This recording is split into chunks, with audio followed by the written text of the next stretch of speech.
आप सुन रहे हैं कहानी बेइंतहा सफ़र इश्क का भाग 47। मीटिंग खत्म करके अरुण अब कहीं निकलने का मन बना चुका था।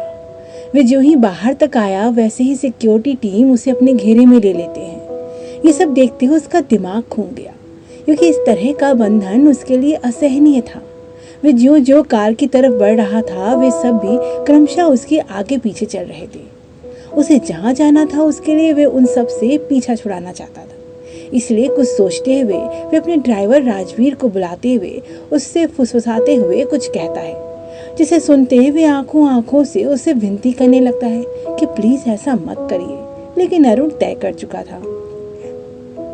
अरुण जैसे ही कार के पीछे बैठता है उसे देखते सिक्योरिटी टीम भी अपनी कार से उसे फॉलो करने को तैयार हो जाती है। अरुण की कार राजवीर चला रहा था और कार के अंदर से दोनों की सीटें बदल गईं।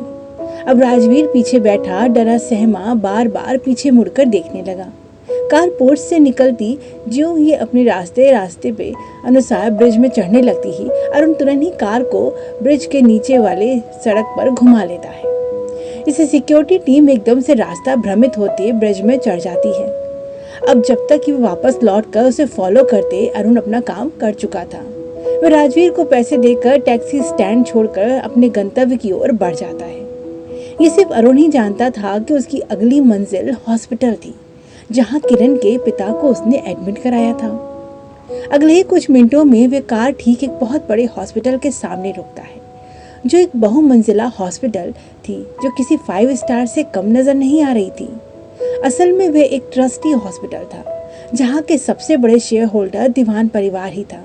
तो यही कारण था कि उस हॉस्पिटल की एक मंजिल में उनके परिवार के लिए सबसे खास इंतजाम रहते थे। जहाँ स्पेशल वार्ड और खास बड़े बड़े डॉक्टर के चैम्बर थे, तो वहीं के एक डिलक्स रूम में वे एडमिट थे। सीनियर डॉक्टर दिन से 3 में 4 बार उनको चेकअप करते।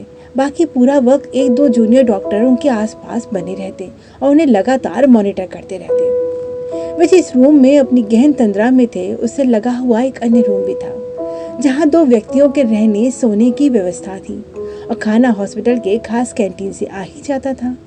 उसी रूम में सारंगी और उसके पिता ठहरे थे। यूँ तो उनके वहाँ रुकने की कोई खास ज़रूरत नहीं थी, पर वे अक्सर यहाँ आ जाते और अपना बहुत सारा समय वहीं बिताते। ये उनका व्यक्तिगत जुड़ाव था उनसे, क्योंकि वह हर कठिन वक्त में मनोहर दास ने उनका साथ दिया था, जिसका वे एहसान कभी नहीं भूल सकते थे। पर वृद्धावस्था होने से सारंगी चाहती थी कि उसके पिता घर पर आराम करें। इस पर वे उसे समझाती हुई कह रहे थे, क्या करे, मन ही नहीं मानता, इसलिए चला आता हूँ। मास्टर जी हमेशा सबके कठिन वक्त में खड़े रहे, तो आखिर कैसे इन्हें ऐसे वक्त में छोड़ के चला जाऊं। सारंगी आंखों से सहानुभूति भरे भाव से उन्हें देखती रही। उनका मन मनोहर दास के दर्द से भरा हुआ था। वे उसी भाव से आगे कहते रहे, तुम ही देखो, आज दामाद ने बेटे से बढ़कर अपना फर्ज अदा किया है। अगर वे इन्हें यहाँ नहीं लाते तो पता नहीं उस सरकारी अस्पताल में हम उनका इलाज कब तक करवा पाते। बड़ा दुख होता है मास्टर जी की हालत देख। कभी कभी तो मन करता है कि काश वे कभी होश में आ ही ना। पिताजी, आप ऐसा क्यों कह रहे हैं? हाँ बेटी, मुझे ना चाहते हुए भी ऐसा कहना पड़ रहा है। तुम ही बताओ, अगर होश में आ गए होते तो क्या कहेंगे हम उनसे? जिस बेटी पे उन्हें नाज था, आज उसी की वजह से वे मरणासन हालत में हैं। क्या वे होश में आकर इस सच को फिर स्वीकार कर सकेंगे? ये समाज जो आज उनकी इस हालत पर कम से कम उन पर तरस तो खाता है, और अगर कहीं होश में आ गए तो लोगों के लांछन और ताने क्या फिर उन्हें जीते जी मार न देंगे? क्या ये सब मैं होते देख सकूंगा? कहते कहते उनकी आंखों में नफरत का भाव आंखों में बूंद के रूप में झलकने लगा था। पिताजी, आप ऐसा क्यों कह रहे हैं? अभी तो मैं कह रहा हूँ बेटी, कल को अगर वे ठीक हो गए तो सारा समाज उन पर उंगली करता यही कहेगा, जिसके सामने उनकी बेटी उन पर काली पोत कर चली गई। फिर किसी की उनसे हमदर्दी नहीं होगी। नहीं तो देखो, कल तक जिस दीवान परिवार को मास्टर साहब से नाराजगी थी, आज वही उनका बेहतर इलाज करा रहे हैं। भला क्यों? सारंगी उनके प्रश्न पर बस मौन अपने सूखे होठों पर जीभ फेर कर रह गई। पता नहीं क्यों किया कैसा किरण ने। कभी कभी तो तुम्हें विश्वास ही नहीं होता कि वे ऐसा भी कर सकती है। लेकिन मेरा मन उन पर पूरी तरह से अविश्वास नहीं करता पिताजी। अच्छा तो बताओ, वे है कहाँ? अगर उसने किसी और संग अपनी दुनिया बसा ली, तब भी क्या उसे एक बार भी अपने पिता का ख्याल नहीं आया, जिस पिता ने उसे बचपन से माँ पिता दोनों का प्रेम देकर पाला? क्या एक बार भी उसके मन को उनकी याद, उनकी परवरिश का जरा भी ख्याल नहीं आया? अरे इतना बेरहम तो कोई पशु भी नहीं होता जिसे कुछ दिन अपने पास रखो। देखो आज तक गौरा ढंग से खाना नहीं खाती, पर किरण वह कैसे इतनी बेरहम हो गई? कभी कभी तो लगता है कि वह दुनिया में है ही नहीं। अगर होती तो क्या एक बार भी अपने पिता के पास नहीं लौटती? आखिर ऐसी क्या बड़ी बात हो गई कि एक झटके में उसे सब कुछ पीछे छोड़ दिया? वे जिस आक्रोश में अपनी बात कह रहे थे, उसी दर्द में सारंगी उनका विरोध करती हुई कह उठी, बस पिताजी, सारी दुनिया तो उन पर लांछन लगा चुकी, कम से कम आप तो ऐसा मत कहिए। किसी को विश्वास हो या ना हो, मुझे अपनी दीदी पर पूरा विश्वास है कि जरूर वे किसी बड़ी मुश्किल में होंगी। मैं उन्हें बचपन से जानती हूँ। वे लाख कष्ट सह लेंगी पर अपने अस्तित्व पर एक लांछन भी नहीं सह पाएंगी। और मुझे तुम्हारे विश्वास पर विश्वास है सारंगी। अचानक इस आवाज पर वे दोनों साथ में चौंक जाते हैं और झट से आवाज की दिशा में देखने लगते हैं। उनकी नजरों के सामने अरुण खड़ा था। वे अपनी दोनों पॉकेट में हाथ डाले उन्हीं की तरफ चला आ रहा था। उसे इस तरह आता देख वे अपनी अपनी जगह पर थमे उसे देखने लगते हैं। वे अंदर आते आते कह रहा था, कुछ चीजें इंसानों के बस से बाहर होती हैं, तब उनका फैसला बस वक्त के हाथ में होता है। तब इंसान को चाहिए कि वह उस वक्त पर उन चीज़ों को छोड़कर बस विश्वास का दामन थामे रहे, ताकि जब सही वक्त आए तब यही विश्वास उसमें और भी विश्वास भर दे।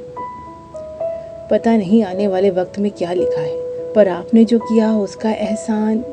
अरुण तुरंत उनकी बात बीच में काटता हुआ कहता है, प्लीज़, जो मेरा फ़र्ज़ है उसे एहसान मत कहिए। एक तो वैसे भी मैं इस बात से शर्मिंदा हूँ कि इस फ़र्ज़ को मैंने देर से निभाया। खैर अब बेफिक्र रहिए, मुझे उम्मीद है वे जल्दी ही ठीक हो जाएंगे। मैं उन्हें देख कर आता हूँ। कहता वह तुरंत उस रूम से निकलकर बगल के रूम की ओर चल दिया, जहाँ कांच के बड़े दरवाजे के बाहर मनोहर जी मशीनों के सहारे जीवित थे। अरुण के वहाँ आते उनकी देख रेख में लगे पैनल के डॉक्टर तुरंत उसके पास आकर अपनी अपनी रिपोर्ट देने लगे। उनसे मनोहर जी के स्वास्थ्य की चर्चा करके वे डॉक्टर अरुण को उसके कहने पर अकेला छोड़कर बाहर निकल गए। अब रूम में बिस्तर पर लेटे मनोहर दास के अलावा सिर्फ अरुण कमरे में था। वह उनके पास आता साइड कुर्सी पर बैठते हुए उन्हें पल भर को गौर से देखता रहा। उसे क्षणिक एहसास में उसकी नजरों के सामने शादी वाला दिन चलचित्र सा घूम गया। वो पल सोचते जब अपनी बेटी का हाथ अरुण के हाथ में रखते वे कितने भरोसे से उसे देखते हुए कन्यादान की रस्म अदा कर रहे थे। उस पल उनके भावों को किसी शब्द से व्यक्त करना मुश्किल था, बस उस एहसास को समझा जा सकता था। अरुण के हाथ पर हाथ रखता है जिसमें मशीनों के कई तार बिंधे हुए थे। उस पल उनके मन में किरण का ख्याल भी तैर जाता है कि किस मजबूर हालात में वे अपने पिता को चुपचाप देखने आती होगी। क्या कुछ गुजरता होगा उसके मन में, ये शायद वे ठीक से महसूस न कर सके। वे हौले हौले उनका हाथ सहलाता हुआ पल्स मॉनिटर मशीन की ओर देखता हुआ धीरे से कहता है, लौट आइए बाबूजी, अपनी किरण के लिए लौट आइए। आज आपकी किरण को आपकी सबसे ज़्यादा ज़रूरत है। पता नहीं कितना दर्द वे अकेले सह रही है। अब तो मुझसे भी उसकी चुप्पी देखी नहीं जाती। उसके हर दुख में उसका साथ देने का वचन लिया था, तब भी मैं कितना मजबूर हूँ। चाह कर भी उसके लिए कुछ नहीं कर पा रहा। उसकी खामोशी मेरे मन को उतनी ही चुभ रही है जितनी आपकी खामोशी किरण को सालती होगी। पर दोनों जगह बस बेबसी का ही की आलम है। चाहता तो कब का उसका सच सबके सामने ले आता, पर उस पर विश्वास करता हूँ और चाहता हूँ कि यही विश्वास वह भी मुझ पर करे, चाहे इसके लिए मुझे उसका कितना भी इंतज़ार करना पड़े। मैं पूरी शिद्दत से उसका इंतज़ार करता रहूँगा, बस उसे इस इंतज़ार में तड़पते नहीं देख सकता। प्लीज़ अब आप तो वापस आना होगा, अपनी किरण के लिए वापस आना होगा। लौट आइए बाबूजी। कहता कहता अरुण अपनी नम आंखों से देर तक उनका हाथ पकड़े यूं ही देखता रहा। बार बार कॉल करने के बाद जाकर वर्तिका आदित्य का फ़ोन रिसीव करती है। What happening Vartika, dinner cancel का मैसेज कर दिया, उसके बाद से मेरा कॉल क्यों नहीं रिसीव कर रही? कुछ नहीं, बस सोच रही थी कि डॉक्टर उष्मा को कैसा लग रहा होगा। मोबाइल के उस पार वर्तिका की आवाज़ ही उसे उसका रूठा होना बता रही थी। मुझे पहले ही पता था कि यही होने वाला है, इसलिए मैंने दी को बताया ही नहीं था। क्या मतलब तुमने डिनर जैसा कुछ अरेंज ही नहीं किया था? ऐसा तुम कैसे कर सकते हो? अगर भैया राजी हो जाते तब? मुझे पता था वे इतनी आसानी से एग्री नहीं होंगे। अगर होते तो तब तुम क्या करते? मेरे पास तब के लिए प्लान बी था। प्लान बी मतलब? अब छोड़ो ना, ये बताओ उस बुक टेबल का क्या करना है? अजीब इंसान हो, एक तरफ कहते हो मुझे पता है डिनर में मेरे भैया नहीं आने वाले और दूसरी तरफ टेबल बुक है, ये बता रहे हो। मैं तो ना तुम्हें समझ ही नहीं पा रही। तभी तो कह रहा हूँ, कभी तो समझो मुझे। टेबल भी बुक है तो क्या चले हम? उस पार जैसे मौन छा जाता है। वर्तिका, देखो आदित्य, तुम मुझसे ऐसे बात करोगे तो फिर मैं तुमसे बात नहीं करूँगी। मैंने कहा ना कि पहले अपने भैया की सेटिंग कर दूँ तब मैं कुछ भी सोचूंगी। चलो थैंक गॉड, बाद में ही सही, सोचोगी तो। चलो आज की टेबल किसी और हसीन जोड़े के नाम, जाने हमारा नंबर कब आएगा। नॉट अगेन आदि। ओके ओके, चलो अब तुम्हारे भैया को डिनर में ले जाने के लिए कोई आइडिया लगाना ही पड़ेगा, देखता हूँ। ओके बता देना, गुड नाइट। कहती हुई वर्तिका कॉल डिस्कनेक्ट कर देती है, लेकिन आदित्य देर तक मोबाइल की स्क्रीन में आया उसका नाम देखता रहा, जिसे उसने वर्तिका के नाम के आगे एक हार्ट की इमोजी के साथ सेव किया था। शाम से रात होने को आई थी और अरुण अब तक ऑफिस से वापस नहीं आया था। इसकी फिक्र अब उजला के चेहरे पर साफ साफ नजर आने लगी थी। वैसे भी आज का ये पहला दिन था जब अपनी नाराजगी की वजह से अरुण के सामने नहीं आई थी, लेकिन अब यही बात उसे अंदर तक खलने लगी थी। वह कभी बाहर को चक्कर काटती, कभी उसके कमरे तक चुपचाप जाकर चेक कराती। बार बार मन में ढेरों तरह के दर्द घुमड़ रहे थे। उसके मन की उलझन में डूबी आखिर वे बड़ी के संग अपना दुख बांटने लगी। वह भी हर बार उसकी हर बात इतने ध्यान से सुनता जैसे सब समझ रहा हो। फिर आखिर वह रसोई तक आ जाती है और चाय का पैन चढ़ाकर मौन उसे खदकते हुए देखती रहती है। क्या हुआ बिटिया, क्यों परेशान दिख रही हो? काका आखिर उसे टोक देते हैं। कुछ नहीं काका। तो इस समय किसके लिए चाय बना रही हो? बिटवा तो अभी है ही नहीं और उनके अलावा घर पर कोई इतनी चाय नहीं पीता। वे काम करते करते अपनी बात कहते रहे। ओह, मुझे लगा वे आ गए होंगे। आ तो जाते, पर आज जाने देर कहाँ लग गई। जरूर दोस्त संग बैठे होंगे। दोस्त? उजला का मन अनजाने डर से सहम उठा। हाँ, बस योगेश और वर्तिका बिटिया के अलावा कौन दोस्त है? तो वही संग होंगे। चलो चाय हटा दो। काका कहते हैं उजला अनकहे द्वेष से मन ही मन कुर्ती जल्दी से पैन को दोनों हाथों से पकड़ लेती है और अगले ही पल उसकी उंगलियां जलन से तड़प उठती हैं। ये देख काका तुरंत उसका हाथ पकड़ते हुए पानी के नीचे करते हुए कह उठे, ये क्या किया बिटिया, कहाँ ध्यान है तुम्हारा? उजला क्या कहती, उस जलन से कहीं ज्यादा मन की जलन से उसका मन सुबक उठा था। काका स्नेह से उसका हाथ पानी के नीचे छोड़कर अब फ्रिज से बर्फ निकालने लगे थे, पर उजला के मन में अभी भी उथल पुथल मची थी, जो यकीनन वर्तिका के नाम की थी। काका, दो चाय। योगेश भी था। एक आवाज तेजी से रसोई के पास से गुजरी और उजला का मन धक से होकर रह गया। ये अरुण की आवाज थी, जो रसोई से काका को निकलते देख लगाते हुए अपने कमरे की ओर बढ़ गया था। चलो बिटिया, तुम हटो, मैं चाय चढ़ाता हूँ। काका आप बना दीजिए, मैं दे आऊंगी चाय। ठीक है बिटिया। वह हामी भरते हुए चाय बनाने लगते हैं। तब से उजला के मन में जिस बात की उथल पुथल मची थी, वह उस बात का सिरा खोज रही थी कि काका खुद से बोल उठे। तो तब से बिटवा डॉक्टर बिटवा के पास थे, वहीं हम कहे वर्तिका बिटिया को देख कर तो भाग जाते हैं। क्या? उजला की हाव भाव हैरान हुए जा रही थी, साथ ही वे इसे दिलचस्पी से सुनने लगी। का बताए, अजीब है हमार बिटवा। पता नहीं का देखा नहीं बहू में कि उसके लिए अपना सब कुछ मिटाने को तैयार हो गया। और वर्तिका बिटिया जो हर तरह से अच्छी थी, उसे देखकर आप ही भाग जाते थे। चाय बनाते बनाते वे किस्से की तरह अपनी बात सुनाने लगते हैं। पता है बिटिया, शादी से पहले तो कितनी बार हम खुद ही बिटवा के कहने पे, उनके होने पर भी वर्तिका बिटिया से झूठ बोले कि नहीं है बेटा। पता नहीं क्या सोचता था, जो हर दम वर्तिका पूरब जाती तो बिटवा पश्चिम चल देता। अजीब है।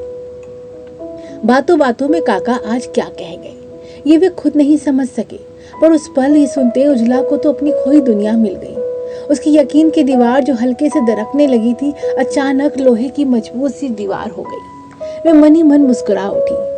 उजला जो अपने इसी मन के कारण अरुण से खिंची खिंची रह रही थी, सहसा ये जान लेने के बाद उसके सामने जाने को तड़प उठी। तभी नौकर आकर बताता है, काका छोटे मालिक ने आपको कहने को कहा है कि वे कल कहीं बाहर जा रहे हैं, तो 2-3 दिन के लिए उनका बैग पैक कर दें। ठीक है। वो कहाँ जा रहे हैं काका? ये सुनते उजला एकदम से परेशान होती। अब हमें तो पता नहीं, हो सकता है कुछ काम से जा रहे हों, लो तुम चाय दे आओ, हम थोड़ी देर में आकर बैग लगाते हैं। कहते हुए काका चाय छानने लगते हैं तो उजला अपने मन का उद्गार प्रकट करती कह उठी, काका आप कहें तो मैं चाय देकर बैग भी लगा दूंगी। ठीक है कर दो बिटिया, कहते हुए ट्रे उसके हाथों में पकड़ा देते हैं। ये तो बस उसके मन की खबर थी कि काका की बातों से आज उसके बिखरे मन को कितना सुकून मिला था। वह इसी खुशी में कमरे की ओर ट्रे लिए चल रही थी। आज उसका मन कुछ ज्यादा ही खुश था। आखिर जब से वर्तिका को देखा और उसका यहाँ आना सुना था तो ये बात उसके मन में कांटे सी चुभी हुई थी कि तो वही काका से अरुण का उसकी ओर से बेरुखी सुनते उसके बिखरे मन को सुकून आ गया था। वह धीरे से खुले दरवाजे को ढकेल कर अंदर आती हुई हैरान रह गई। पहली नजर में तो उसे विश्वास नहीं आया कि कमरे में कोई नहीं है। फिर बेड पर अरुण को लेटा देख वह दबे पैर अंदर आ गई। बेड पर अरुण बेखबर सोया हुआ था। वह बेड पर आधा टेक लिए हुए सो गया था, जैसे इंतजार करते करते ही नींद की आगोश में चला गया हो। ये देखती उजला हौले से चाय का ट्रे रखती हुई उसे उठाकर 2 पल तक उसे निहारती रही। वह भी पूरे दिन भर का थका पूरी तरह से बेखबर सोया था।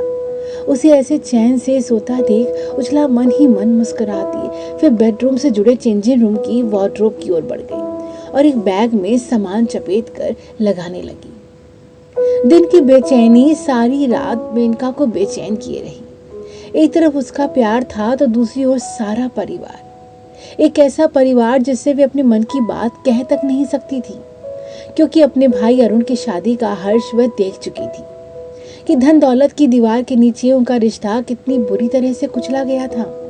अब अगर विवेक की बात उसने किसी से कही तो जाने क्या होगा। वहीं दूसरी तरफ अपने प्रेम को पा लेने की तड़प भी थी। आखिर कैसे विवेक से किया हुआ अपना वादा झूठा हो जाने दे। यही सोच सोच के उसकी सारी रात नींद ही उड़ी रही। उसे खुली पलकों को अच्छे से पता था कि कब रात गुजरी और कब सुबह हुई। आखिर भूमि से बात करने का मन ही मन तय करती हुई करवट लेती थोड़ी और सुबह होने का इंतजार करने लगती है। इधर सुबह आंख खुलते अरुण एक नजर टेबल पर रखी चाय की प्याली तो दूसरी ओर खुद का डाली चादर देखते किरण की मौजूदगी समझ गया। उसका ख्याल आते एक दिलकश मुस्कान उसके होठों पर थिरक गई। फिर वह अपने भावनगर जाने के ख्याल से उठा तो 2-3 दिन अपनी किरण को ना देख पाने से कुछ तड़प उठा। अभी अल सुबह का वक्त था, इससे वह तुरंत उठकर बाहर की ओर निकल गया। उसे यकीन था अभी कोई उठा नहीं होगा, इससे वह किरण को एक नजर देखाएगा और किसी को पता भी नहीं चलेगा। वह दबे पैर सीढ़ियों से होता लिविंग एरिया से गुजरता हुआ उस गलियारे की ओर बढ़ रहा था जो 2 दिशा की ओर जाता था, एक रसोई की ओर तो दूसरा उन कमरों की ओर जिसमें पहला कमरा काका का और अगला किरण का था। उसके बाद एक आध और कमरे थे। मेंशन के खास सर्वेंट के लिए वे कमरे बने थे। उधर परिवार का कोई सदस्य ना के बराबर ही जाता था और इतनी सुबह सुबह अरुण का होना अपने आप में बहुत सारे मायने हो सकते थे, लेकिन अपने दिल के हाथों वे मजबूर व दबे पैर उस ओर बढ़ रहा था। अरुण अभी गलियारे की ओर मुड़ा भी नहीं था कि सहसा कोई आवाज उसे टोक देती है, अरुण। बस उसका दिल वहीं धक होकर रह जाता है। वे बड़ी मुश्किल से अपने हाव भाव को नियंत्रण में लेता मुड़ कर देखता है। उसके सामने भूमि खड़ी कह रही थी, क्या कर रहे हो? वो काका को ढूंढ रहा था, सामान पैक के बारे में कुछ कहना था। तुम्हें पता तो है कि काका सुबह सुबह पहले मंदिर की सफाई में रहते हैं और तुम भावनगर जा रहे हो ना? मुझे कल काका ने बताया। मैं तो तुम्हारी पैकिंग के बारे में भूल ही गई। क्या करूं, इधर जनता में कुछ ज्यादा ही उलझी हुई हूँ। चलो तुम कमरे में चलो, मैं मंदिर में उन्हें देख कर आती हूँ। भूमि अपनी बात कहकर उसके विपरीत चल दी तो वहीं अरुण भी उसकी नजरों के सामने जाने का उपक्रम करता रहा।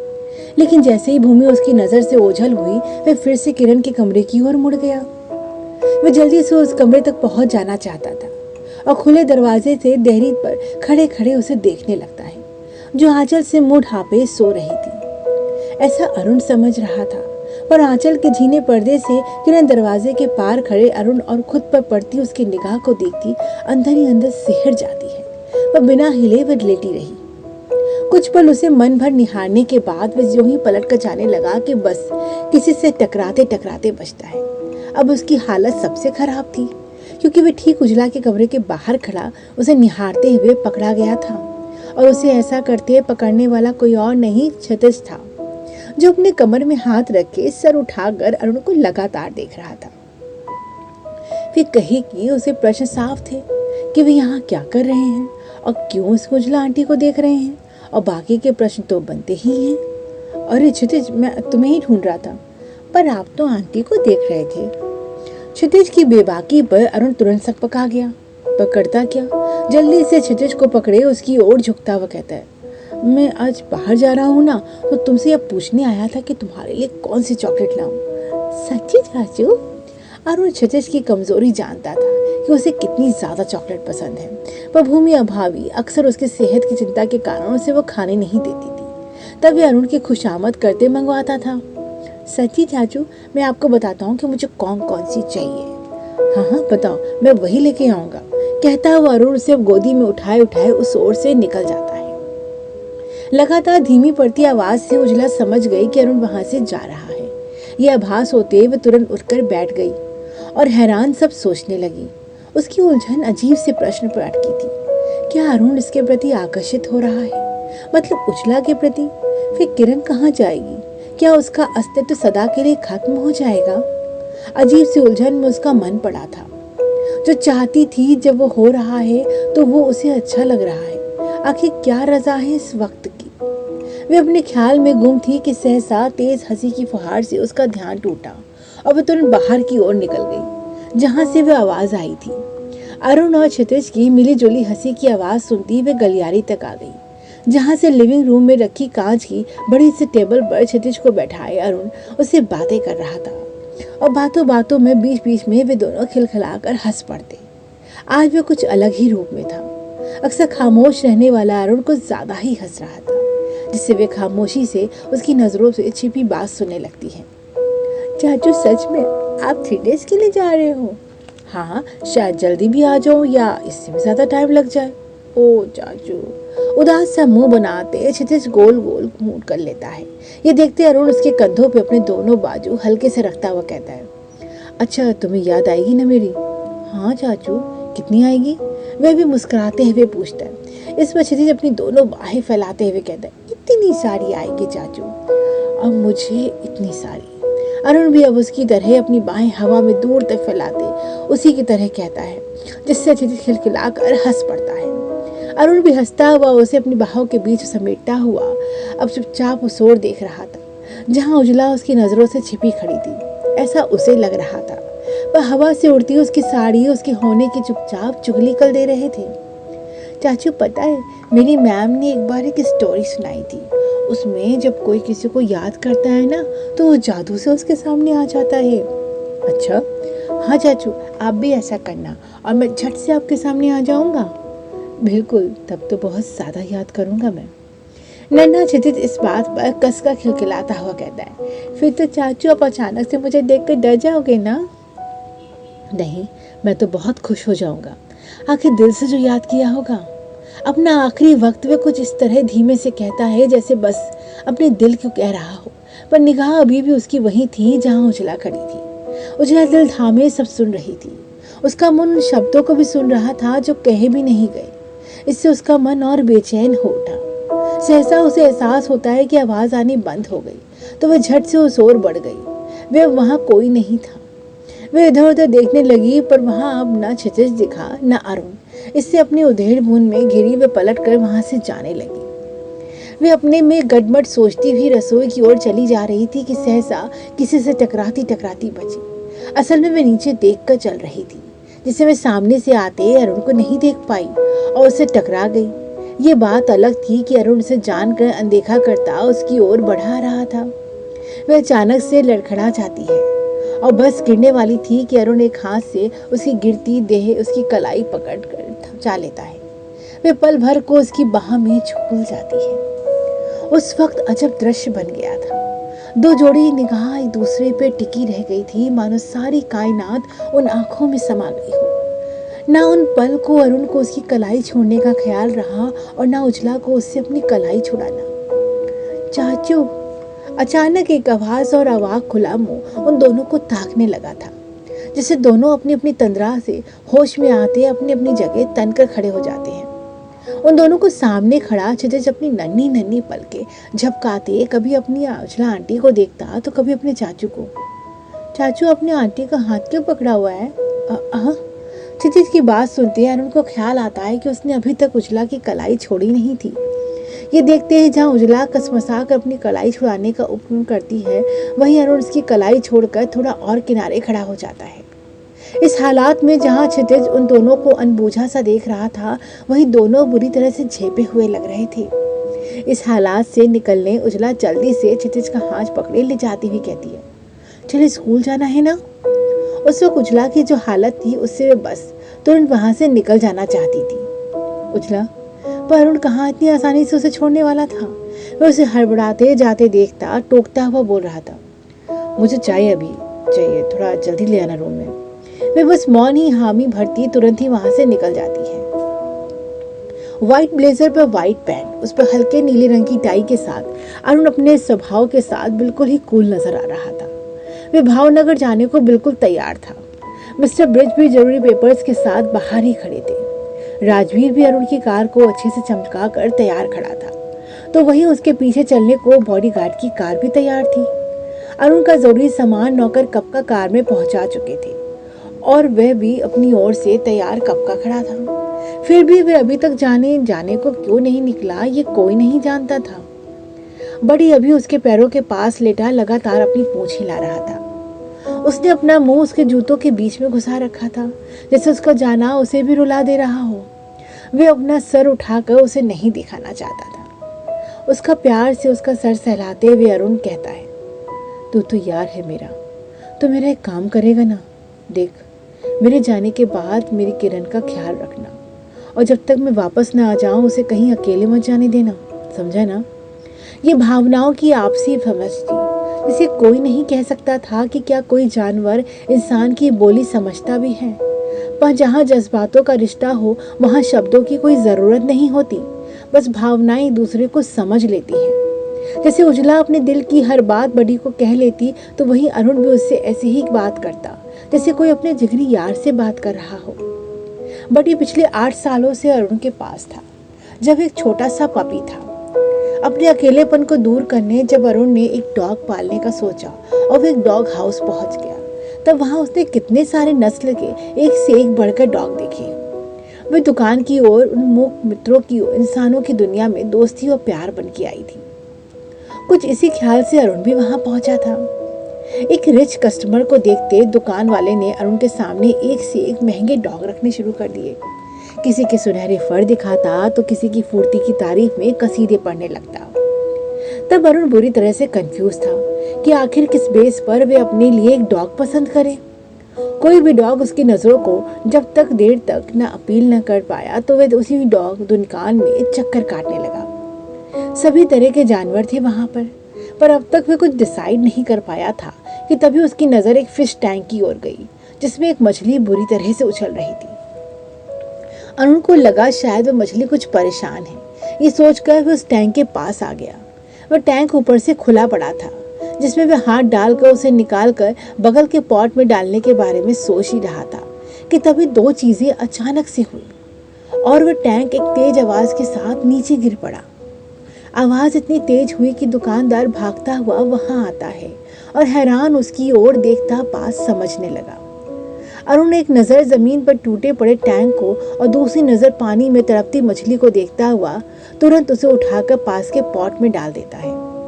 मछली को डालने के बाद अरुण की नज़र अब उस पपी की ओर जाती है, जिसकी बदमाशी से यह कांड हुआ था। अगर वह एकदम से अरुण के हाथ पर न कूदता तो न उसका हाथ लगता और न वह टैंक गिरता। अरुण अब उस पर पपी को घूरता हुआ देखने लगा था। वहां आया दुकानदार लेकिन सारा माजरा समझ चुका था। वह जल्दी से अरुण के पास आता हुआ कहता है, सर आपको कहीं लगी तो नहीं? नहीं, मुझे कहीं नहीं लगी, लेकिन आप ऐसे डॉग को रखते क्यों हैं जो किसी को भी नुकसान पहुंचा सकते हैं? सर इसने तो आपको नुकसान से बचा लिया है। क्या मतलब? गलती मेरी है, मैं इस फिश टैंक में काम कर रहा था, तभी कस्टमर देखने के चक्कर में काम अधूरा छोड़कर चला गया। इस टैंक में ताज़ा करंट था और अगर आप गलती से उस पानी में हाथ डाल देते तो आपको झटका लग सकता था, पर इसने आपको बचा लिया सर। दुकानदार उस पपी की ओर संकेत करता हुआ कह रहा था। उस पल जैसे शब्दों की कोई ज़रूरत ही नहीं रही और पहली दोस्ती की मुलाकात सदा के लिए यादगार बन गई। अरुण ने उस पल उसके प्यारे से छोटे से मुंह को देखा, जिसमें काली काली आंखें, छोटी सी नाक उसी की ओर देख रही थी। ये देख अरुण मुस्कुरा दिया और जेब से एक चेक निकालकर उसमें अमाउंट भरकर दुकानदार की ओर बढ़ाते हुए उस पपी की ओर बढ़ जाता है। दुकानदार उस चेक का अमाउंट हैरानगी से देखता हुआ कहता है, सर आपने रेट तो पूछा ही नहीं और ये तो बहुत ज़्यादा अमाउंट है। दोस्त की कोई कीमत नहीं होती, ये अमाउंट तो मैंने टैंक के नुकसान का दिया है, कहता हुआ अरुण उस पपी के लिए बाहर लेके चल देता है। चेक हाथ में लिए दुकानदार आश्चर्य से उसे जाता हुआ देखता रहा। चाय? आवाज पर सहसा अरुण की तंद्रा भंग हुई, जिससे वह नजर उठाकर देखता है। उसकी नजरों के ठीक सामने उजला माफी की मुद्रा में खड़ी कह रही थी, सॉरी मैं क्षितिज को तैयार करने के चक्कर में चाय का भूल ही गई थी। वह हिचकिचाती हुई चाय का कप उसकी ओर बढ़ा रही थी और अरुण बड़े प्यार से उसकी ओर देख रहा था, जैसे कब से वैसी लम्हे का इंतजार कर रहा हो। जहाँ एक और अरुण के चेहरे पर मुस्कान थी तो वहीं उजला हैरानगी से मन ही मन सोच रही थी, क्या सिर्फ इसी कारण से तब से इंतजार कर रहे थे? चाहे तो वे कहीं भी पी सकते थे। ये वो बात थी जब अरुण का दिल ही जानता था कि चाय की कहाँ तलब है हमें। हम तो हर बार तुम्हें पास बुलाने का बहाना खोजते हैं और कमबख्त दिल चाय बोल कर रह जाता है। वह चाय का सिप लेता एक भरपूर नजर उजला की ओर देखता है, जिससे हिचकिचाती हुई वे तुरंत वहां से चली जाती है। उसके जाते अरुण मोबाइल उठाकर मिस्टर ब्रिज को अपने आने की सूचना देता हुआ तुरंत बाहर निकल जाता है। भूमि जल्दी जल्दी तैयार हो रही थी, उजला भी वहीं थी। तभी वे कमरे में मेनका आती है। भाभी? हाँ बोलो मेनका, साड़ी का पल्ला ठीक करती हुई कहती है, मुझे आपसे कुछ बात करनी है, लेकिन आप तो कहीं जा रही हैं। हाँ जा तो रही हो, पर तुम कहो क्या कहना है तुम्हें? भाभी। तभी कमरे में उसका मोबाइल बज उठा, जैसे मेनका की बात अधूरी रह गई। रुको मेनका, सुनती हूँ। मोबाइल उठाती हुई मेनका से कहती है। मोबाइल कान से लगाते ही उस पार से कोई आवाज़ तुरंत से सुनाई देती है, बहुत घमंड है ना अपनी संस्था पर, तो जाकर देखो क्या घोटाला मचा है वहाँ, और यकीन ना हो तो उन्हीं बच्चों औरतों संग शामिल होकर देखना, तुम्हारी आंखों की पट्टी हट जाएगी। कौन हो तुम और क्या कहना चाहते हो? भूमि फोन पर चीख उठी, पर उस पाल से कॉल डिस्कनेक्ट की जा चुकी थी। क्या हुआ भाभी? भूमि कुछ पल तक अवाक हाथ में पकड़ा मोबाइल घूरती रही। आखिर कौन होगा जो उसकी संस्था के बारे में इस तरह की बात कर रहा होगा? क्या सच में उसकी संस्था में कुछ घपला चल रहा है? बहुत से प्रश्न उसके दिमाग में आपस में घटमट होने लगे। भूमि को इस तरह खड़े देख मेनका अब उसके पास आती उसे हौले से झंझोड़ती हुई फिर पूछती है, क्या हुआ भाभी, आप किस सोच में पड़ी हैं? किसका फोन था? कुछ नहीं मेनका, जल्दी से खुद को संभालती हुई कहती है, मुझे अभी संस्था निकलना है, मैं लौट कर आकर तुमसे बात करती हूँ। कहते ही भूमि तेजी से कमरे से बाहर निकल जाती है। भूमि को जाते हुए देखकर मेनका रुआसी होती वहीं बैठती हुई बुदबुदा उठी, काश मेरी ऐसी भाभी होती जिनके पास कुछ समय तो होता मेरे लिए। उस कमरे में तब से सब देखती उजला भी वहीं मौजूद थी। मेनका की कही बात उसके मन को भी उद्दोलित कर गई। उसका बहुत दिल चाह रहा था कि दौड़कर मेनका को गले लगा ले और बता दे कि वह भी उसकी भाभी है, पर उजला मन मसोच कर रह जाती है। फिर कुछ सोच कर मेनका के पास आती, उसके कंधे पे हाथ रखकर उसे सांत्वना देती है। उस पल की सांत्वना मेनका के मन को और बिखेर देती है, जिसे वह झट से उसका हाथ पकड़े बिलख कर रो देती है। उजला भी स्नेह से थामे उसे अपने सानिध्य में समेट लेती है। न्यूज एजेंसी में बैठी स्टेला और एडिटर मिस्टर राव शाम के प्राइम शो पे अपनी लास्ट रिपोर्ट डिस्कस कर रहे थे। बड़े बिजनेस टाइकून का वजह बैंड, ये टैगलाइन डाल देते हैं, कहती हुई स्टेला ठाका मारकर हंस दी। सामने बैठा एडिटर उसे गौर से देखता हुआ कहता है, हमारा शो कोई नुक्कड़ नाटक नहीं है जो इस तरह की हेडलाइन डाली जाए। डियर एडिटर सर, हम न्यूज़ वाले करते तो यही है ना, बस टैगलाइन बदलती रहती है। एक तरफ गिरते शेयर, दूसरी तरफ से होटल वाला कांड, ये दीवान तो समझो उग गए। बस इसे धीमी धीमी आंच पर पकने देना है और हमें बस इसकी खिचड़ी बनाकर जनता को खिलाना है। लेकिन अभी तक ये प्रूफ नहीं हुआ कि होटल ने मिली उन लड़कियों से उस होटल के सीईओ का कोई सीधा संबंध है। स्टेला अब चलती चलती अपनी बात कहती रही, नहीं है तो मैं बना दूंगी, आखिर ये रिपोर्टर्स की कौम है किस बात की। मिस्टर एडिटर, जब तक मैंने पेड़ के नीचे बैठ के वोटिंग नहीं की है, अब तक जहां मैं हूँ उन खबरों की वजह से नहीं, बल्कि इन खबरों को खबर बनाने की वजह से हूँ। ये जनता तो बेवकूफ़ है, जिसके पास अपना कोई दिमाग नहीं है। उसे सोचने समझने का फ्रेम हम देते हैं और वो अपने अपने अनुसार उस फ्रेम को अपने गले में डालकर खुश हो लेती है। सिंपल। लहराती हुई अपनी बात कहते कहते वे टेबल के कोने पे बैठती हुई एडिटर की ओर झुकती हुई कह रही थी, जब सांप्रदायिक दंगे होते हैं तब क्या होता है पता है ना आपको? जो चैनल ऊपर होता है तो उस वक्त जनता के माइंड सेट को बदलने की सबसे ज़्यादा कुव्वत रखता है। बस जहाँ की लहर करनी हो उसी हिसाब से रिपोर्टिंग कर दो, जनता उसी हिसाब से सोचने लगती है। अगर किसी खास धर्म के पक्ष में बोलना है तो उसकी हताहत वीडियो चला दो, बस हवा का रुख तुरंत बदल जाता है। तब जनता बस धड़ाधड़ अपनी अपनी सोशल मीडिया में खुद आगे आकर उस रिपोर्ट्स को सपोर्ट करने लगती है। तब कभी भी अपना दिमाग यूज़ करती दिखती है? बिल्कुल नहीं। तब उसे कोई सौहार्द का वीडियो याद नहीं आता और हम आसानी से उनकी सोच का फ्रेम बदल देते हैं।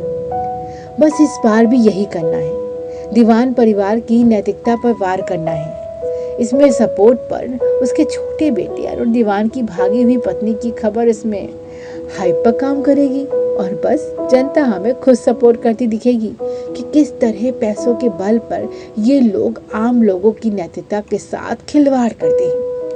ओह माय गॉड, आज तो बस आइटम बम फोड़ने वाली हूँ मैं। स्टेला नजाकत से अपना मुंह भोला सा करती हुई ठहाका मारकर हंसती थी। कमाल है, तुम वाकई खबरें पकाना जानती हो। वो तो है। और उस रिपोर्ट्स का क्या हुआ? क्या मिस्टर रंजीत को तुमने माफ कर दिया क्या? खिल्ली उड़ाते हुए एडिटर बोलता है। रंजीत का नाम आते स्टेला के हाव भाव अचानक से बदल जाते हैं और वे होंठ भींचे हुए कहती है, माफ तो कभी मैं अपने बाप को भी ना करूं। उसने नागिन को छेड़ा है तो वो भी उसे डसे बिना नहीं छोड़ेगी। बस कुछ खास क्लू मिल जाए उसका। क्यों, अभी तक कुछ ढूंढ नहीं पाई? बहुत ही पहुंची हुई चीज़ है वो।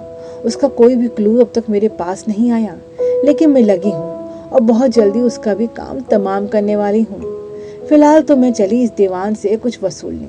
अगर मान गया तो रिपोर्ट में कुछ तो उसके लिए लूप होल रखूंगी, नहीं तो बस आज तो गया ये दीवान इंटरप्राइजेस। कहती हुए एक बार को फिर से ठहाका मारकर हंस देती है। स्टेला को हंसते देख एडिटर भी तिरछी मुस्कान से मुस्कुरा देता है। फोन किसका आया था भूमि नहीं जान पाई थी, पर संस्था को लेकर कहीं कहीं बात उसे हिला गई थी। उसे कल्याण के जाने के बाद से लगा उसे संस्था से एक दोषी को हटा दिया, लेकिन फिर इस तरह की बात सुनने के बाद इस बात की जड़ तक वे जरूर जाना चाहती थी। भूमि भले ही नहीं जानती थी कि फोन करने वाला शख्स कौन है, पर फोन करने वाला शख्स बराबर उस पर नजर रखे था।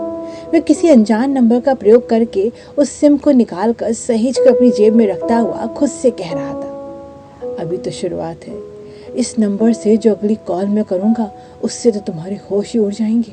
बहुत गुरूर है ना अपने फैसले पर, और वही फैसला तुम्हारी तबाही का कारण बनेगा। हाँ, तबाही। औरत होकर तूने मुझ पर सबके सामने थप्पड़ मारा। मैं न खुद उस थप्पड़ को भूलूंगा और न तुझे भूलने दूंगा। देखना, किसी सुनसान हिस्से में बैठा कल्याण उसकी नज़र के सामने अभी भी शराब की बोतल थी और आंखों से अंगार बरस रहा था। उस वक्त उसकी हालत बेहद बिखरी हुई थी। पूरा दिन जैसे तैसे गुजर गया। उसका किसी चीज़ में मन नहीं लग रहा था। बार बार लगता जैसे अरुण ने उसे बुलाया है, और कई बार तो वह सच में चाय का पैन चढ़ा देती। फिर ये याद आती है कि वह तो है ही नहीं, तो खुद पे ही सर में टिप मारती वे मुस्कुरा देती। सच में इन दिनों में उनके बीच अजीब सी निर्भरता आ गई थी। उसका हर वक्त हर काम के लिए उजला पर निर्भर रहना, जैसे वह उसके बिना अपने कमरे को भी नहीं खंगाल पाएगा, तो वहीं उजला दिल में से उसके आस पास बनी रहती और उसकी बिन पुकार के भी उसके पास मौजूद रहती।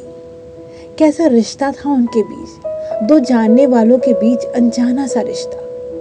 ये बात अलग थी कि जब अरुण भी जान चुका था कि वे उजला ही उसकी किरण है, इससे कई बार वे अपना संयम खोने लगता। उसका दिल भी करता कि वह उसे हक से अपने करीब ले आए, पर जिस अजनबी राह के बीच वे खड़े थे उसकी सीमा न वे तोड़ पाई न वह तोड़ पाया। बहुत उदास हो रहा था उसका मन। उसे बार बार अपने बाबूजी की याद आती। उन्हें याद करते हुए अपने अकेलेपन में सुबक लेती। उस पल उसे अपने नसीब पर बहुत गुस्सा आता कि ये कैसा पल है जिसमें उसके बाबूजी भी उस वक्त उसके पास नहीं है और वो जाने किस अंधेरे मौन में समा गए हैं। काश कोई तो उसकी इस अंधेरी राह में रोशनी का दिया बनकर आता। बहुत देर अपनी उदासी में लिपटी वे आखिर अपने बाबूजी को देखने जाने का मन बनाती है। दूर से ही सही एक बार उन्हें देखकर उसके मन को एक सहारा सा लगता कि शायद इस बेरहम वक्त को उस पर तरस आ जाए और वह फिर अपने बाबूजी की गोद में सर रखे अपने उदासी के सारे आंसू बहा सके। शाम होने से पहले वे पीछे के गेट से निकलने को तैयार थी, पर उसी के कहाँ खबर थी कि कोई और भी उसकी पूरी चौकसी कर रहा था। शाम से पहले ही अरुण भावनगर के अपने बंगले में पहुंच चुका था।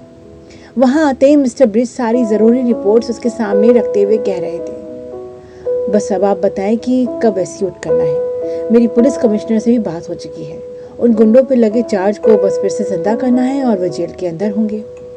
सोफे पे बैठा अरुण सारे फाइल को पलटने के बाद उनकी तरफ देखता हुआ कहता है, फिर उसके बाद क्या होगा?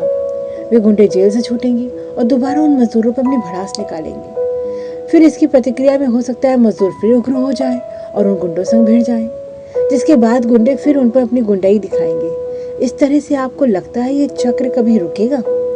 हम तो सुरक्षित दायरे में रहते हैं, लेकिन वे मजदूर, उनकी सुरक्षा कौन करेगा और कब तक पुलिस उन्हें प्रोटेक्ट कर पाएगी? तो क्या आप उनके खिलाफ कुछ नहीं करेंगे? क्यों नहीं करूंगा?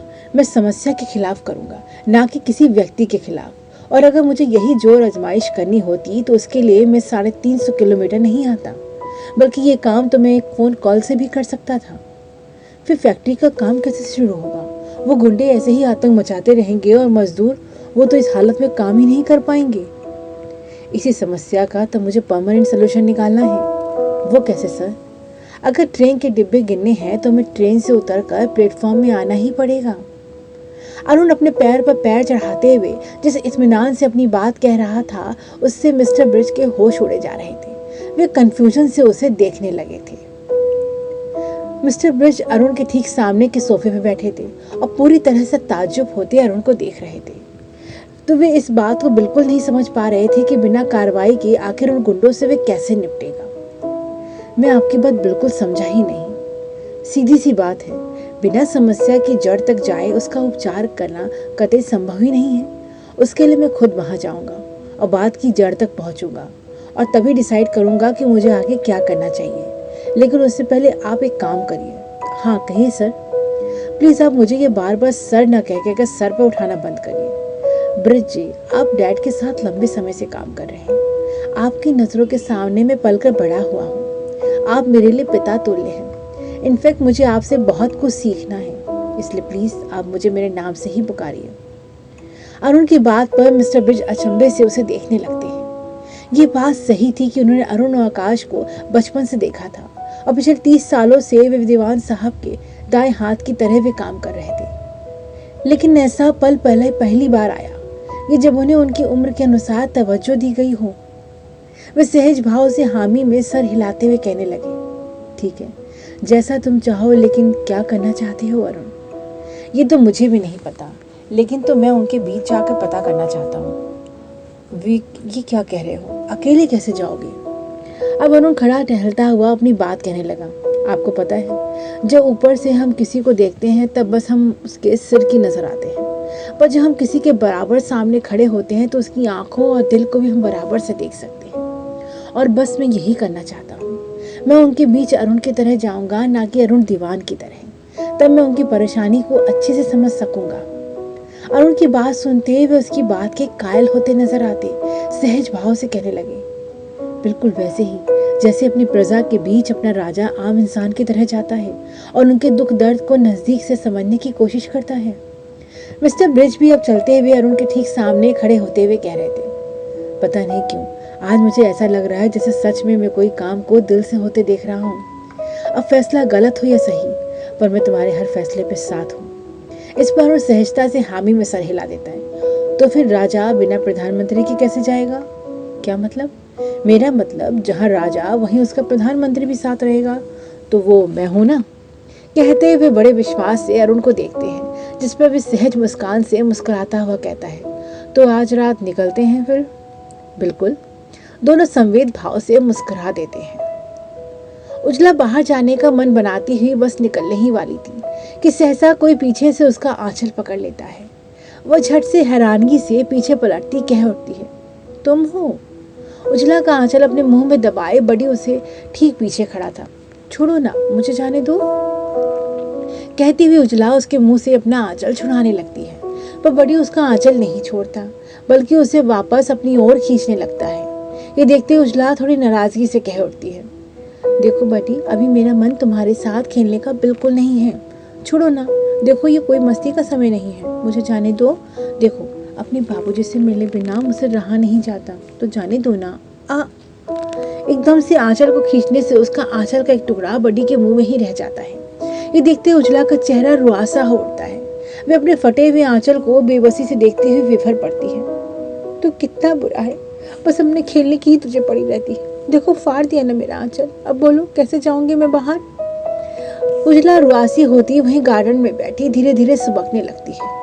ये देखते बड़ी उसके पास आता अपने मुंह को उसकी गोद में छिपाने लगता है। वह उजला उसे अपने से परे ढकेलती हुई कहने लगी, जाओ, अब मुझे तुमसे बात ही नहीं करनी। वैसे भी कौन है जो मेरा मन समझता है, उन्हें भी मेरी कोई परवाह नहीं। कितनी आसानी से अपनी पत्नी किरण को उजला के आगे भूल गए। ये भी नहीं सोचते कि किरण कहाँ होगी। बस शिकायत है उससे कि जिसे उन्होंने कभी जानना ही नहीं चाहा।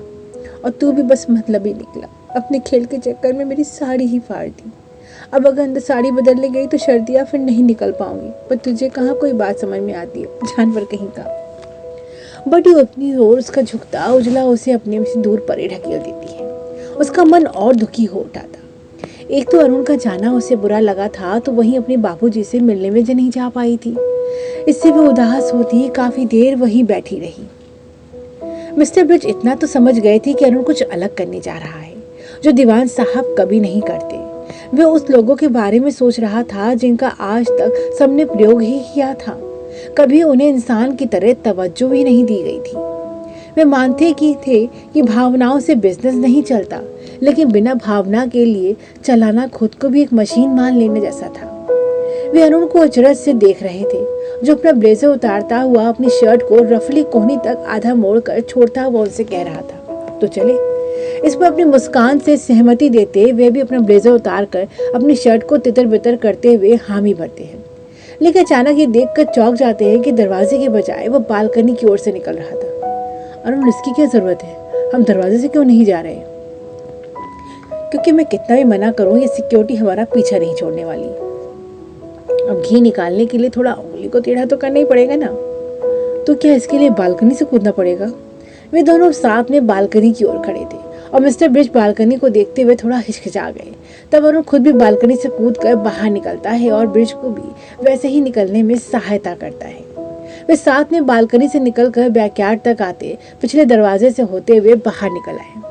मिस्टर ब्रिज अरुण के साथ निकलते हुए हैरान बने हुए थे कि पहली बार आने पर भी वह उस जगह को कितनी आसानी से जानता था, या ये सिक्योरिटी का ही लूप होल था।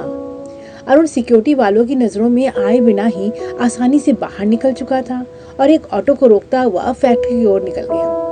और मिस्टर ब्रिज आश्चर्य से उसे देखते रह गए। उनका लगातार उसे इस तरह अचंभे से देखने पे अरुण मुस्कुराता हुआ कहता है, अब इतना सब करने के लिए तैयारी तो करनी ही पड़ती है ना। मैंने पहले ही मेंशन के मैप और फैक्ट्री जाने वाले रास्ते की स्टडी कर ली थी। ओह, वे सहजता से मुस्कुरा उठे। अगले ही पल कुछ समय में वे भावनगर की फैक्ट्री के रास्ते पर थे, जहां वे पहले ही ऑटो से उतरकर कुछ रास्ता पैदल आगे की ओर बढ़ने लगे। क्या कर रही हो भाभी आप? मेनका अपने कमरे में ड्रेसिंग टेबल के सामने बैठी थी। मूवी की आवाज सुनकर वह पीछे पलट कर देखती है। सुबह तुम कुछ कहना चाह रही थी, अब बताओ कि क्या कहना चाहती थी तुम? भाभी, उस समय कहना तो था, पर अब समझ नहीं आ रहा कि कैसे कहूँ। अपने मन की घबराहट छिपाने के लिए अपने होंठ चबाती हुई कहती, तुम मुझसे कहने में क्या झिझक, बोलो ना। भूमि मेनका के पास आती है, उसके सर पर हाथ फिराती हुई कहती है, भाभी। मेनका भूमि की गोद में सर रखती हुई अब कहने लगी, मैंने आपको विवेक के बारे में बताया था ना। कौन विवेक? अच्छा, जो पंचगनी में तुम्हारा क्लासमेट था, वही ना? हाँ भाभी। तो क्या हुआ उसे? उसे कुछ नहीं हुआ भाभी। आप ये जानती हैं ना कि हम एक दूसरे को कितना चाहते हैं। मेनका, ये बचपना छोड़ो। जिस प्रेम की कोई मंजिल ना हो, उसे दिल में बसाने से क्या फ़ायदा? मंजिल हमने तलाश ली है, हम शादी कर रहे हैं। झटके से उठते हुए मेनका बोलती है, क्या तुम जानती भी हो कि तुम क्या कह रही हो। बहुत अच्छे से जानती हूँ, इसलिए हर कठिनाई से लड़ने को तैयार भी हूँ। मेनका की बात से भूमि के होश उड़े जा रहे थे। वह उसे कंधे से पकड़कर अपनी ओर करती हुई कहने लगी, मेनका होश में आओ और अपनी इस सपनों की दुनिया से बाहर निकलो। तुम्हें पता भी है कि तुम क्या करने जा रही हो। मैंने आपकी राय जानने के लिए आपको ये नहीं बताया। मैं तो सोच रही थी कि शादी में कम से कम मुझे आपका आशीर्वाद तो मिलेगा। ये कोरी नादानी है मेनका। तुम अभी समझ नहीं पा रही कि तुम्हारी ये नादानी विवेक का कितनी भारी गुजर सकती है। तुम समझ रही हो ना कि मैं क्या कह रही हूँ। न डैडी जी और न तुम्हारे आकाश भैया ये किसी भी हाल में होने देंगे। तुम देख चुकी हो ना, यहाँ तो अरुण की शादी भी हो चुकी थी, फिर भी उसका बस न चला और वो रिश्ता उनका ऊंचा अहम खा गया। और तुमने मुझे बताया था कि विवेक भी मामूली घर से है, तो तुम्हें क्या लगता है वे किसी भी हाल में उसके साथ तुम्हारा रिश्ता स्वीकार कर लेंगे।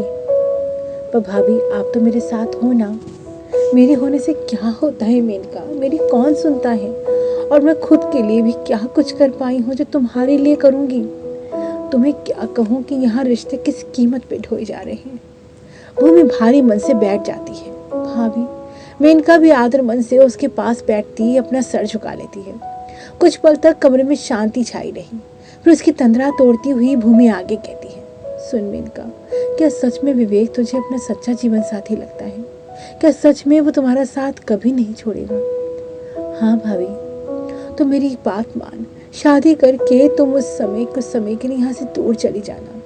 जब तक मैं और अरुण कोशिश करेंगे कि यहाँ सब तुम्हारे रिश्ते को स्वीकार कर सकें। भाभी, ये क्या कह रही हैं आप? हाँ, सही कह रही हूँ मैं। आखिर किसी एक को तो अपनी इज्जत छोड़नी पड़ेगी। या तुम इस सच को स्वीकार कर लो कि विवेक के साथ तुम्हारा रिश्ता नहीं चल सकता, या डैडी जी अपना अहम छोड़ दें। पर ऐसा होगा, मुझे इसकी गुंजाइश नहीं लगती। तो आप क्या चाहती हैं कि मैं पीछे हट जाऊं? मेनका, मैं तो बस तुम्हारी खुशी चाहती हूँ। पर ये अब तुम्हें सोचना होगा कि तुम अपनी खुशी की किस कीमत पर लोगी, क्योंकि किरण का हाल तो तुम देख ही चुकी हो। उसने भी जाने क्या सोच कर अपनी मनमर्जी की और आज तुम उसके पिता की हश्र देख ही रही हो। तो बस तुम्हें चेता रही हूँ, बाकी तेरी मर्जी मेनका। मैं तो हर हाल में तुम्हारे साथ हूँ। भूमि की बात सुन मेनका के चेहरे के भाव बदलते जा रहे थे। अभी तक जिस चेहरे पर जोश और आत्मविश्वास था, अब वही किसी अनजाने हुए डर में बदल चुके थे। शाम का वक्त था और भावनगर के उस रास्ते पे उस वक्त अरुण मिस्टर ब्रिज के साथ खड़ा था। जहाँ से जाती एक ही सड़क फैक्ट्री तक जाती थी, तो साथ वाली उस खाली प्लॉट तक जहाँ कुछ गुंडों ने अपना अवैध कब्जा जमा रखा था। तो मिस्टर पीएम, हमें पहले कहाँ जाना चाहिए, मजदूरों की तरफ या गुंडों की तरफ? पीएम, हाँ, अब प्रधानमंत्री का शॉट यही होता है ना। अरुण की बात पर ब्रिज हल्के से मुस्कुरा देते हैं, फिर आगे बढ़ने वाले प्रश्न को सोचते हुए थोड़ा परेशान स्वर में बोलते हैं, वैसे अरुण, मुझे दोनों ही आइडिया सही नहीं लग रहा। दोनों जगह जान का खतरा है। मेरी जान की आप फिक्र न करें, वो तो घर पर है।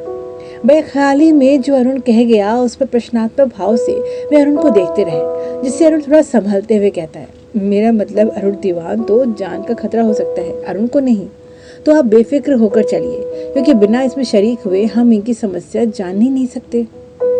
मिस्टर ब्रिज के लिए ये सब अनोखा और अद्भुत था। वे तो दीवान साहब को कुर्सी पर जमे हर फैसले को सब पर थोपते हुए देखते थे। कभी आज तक ऐसा कुछ उनकी नजरों से नहीं गुजरा जब दीवान साहब ने सामने वाले की निजी जिंदगी को समझने की जरा भी कोशिश की हो। लेकिन यहाँ सब अलग ही दृश्य बन रहा था। आप यहीं रुकिए, मैं बस अभी आता हूँ। जब तक वे अपनी सोचने की प्रक्रिया से बाहर आते, तब तक अरुण अपनी बात कहता झट से उस तरफ बढ़ गया जहाँ गुंडे थे। वे पीछे की दीवार को फलांग कर प्लॉट के अंदर प्रवेश कर जाता है। जहाँ कूदा था, वहाँ बहुत तरह का कबाड़ पड़ा था। खाली ड्रम, टायर, डब्बों का ढेर, जिनके पीछे छिपा हुआ अरुण आगे का जायजा ले रहा था।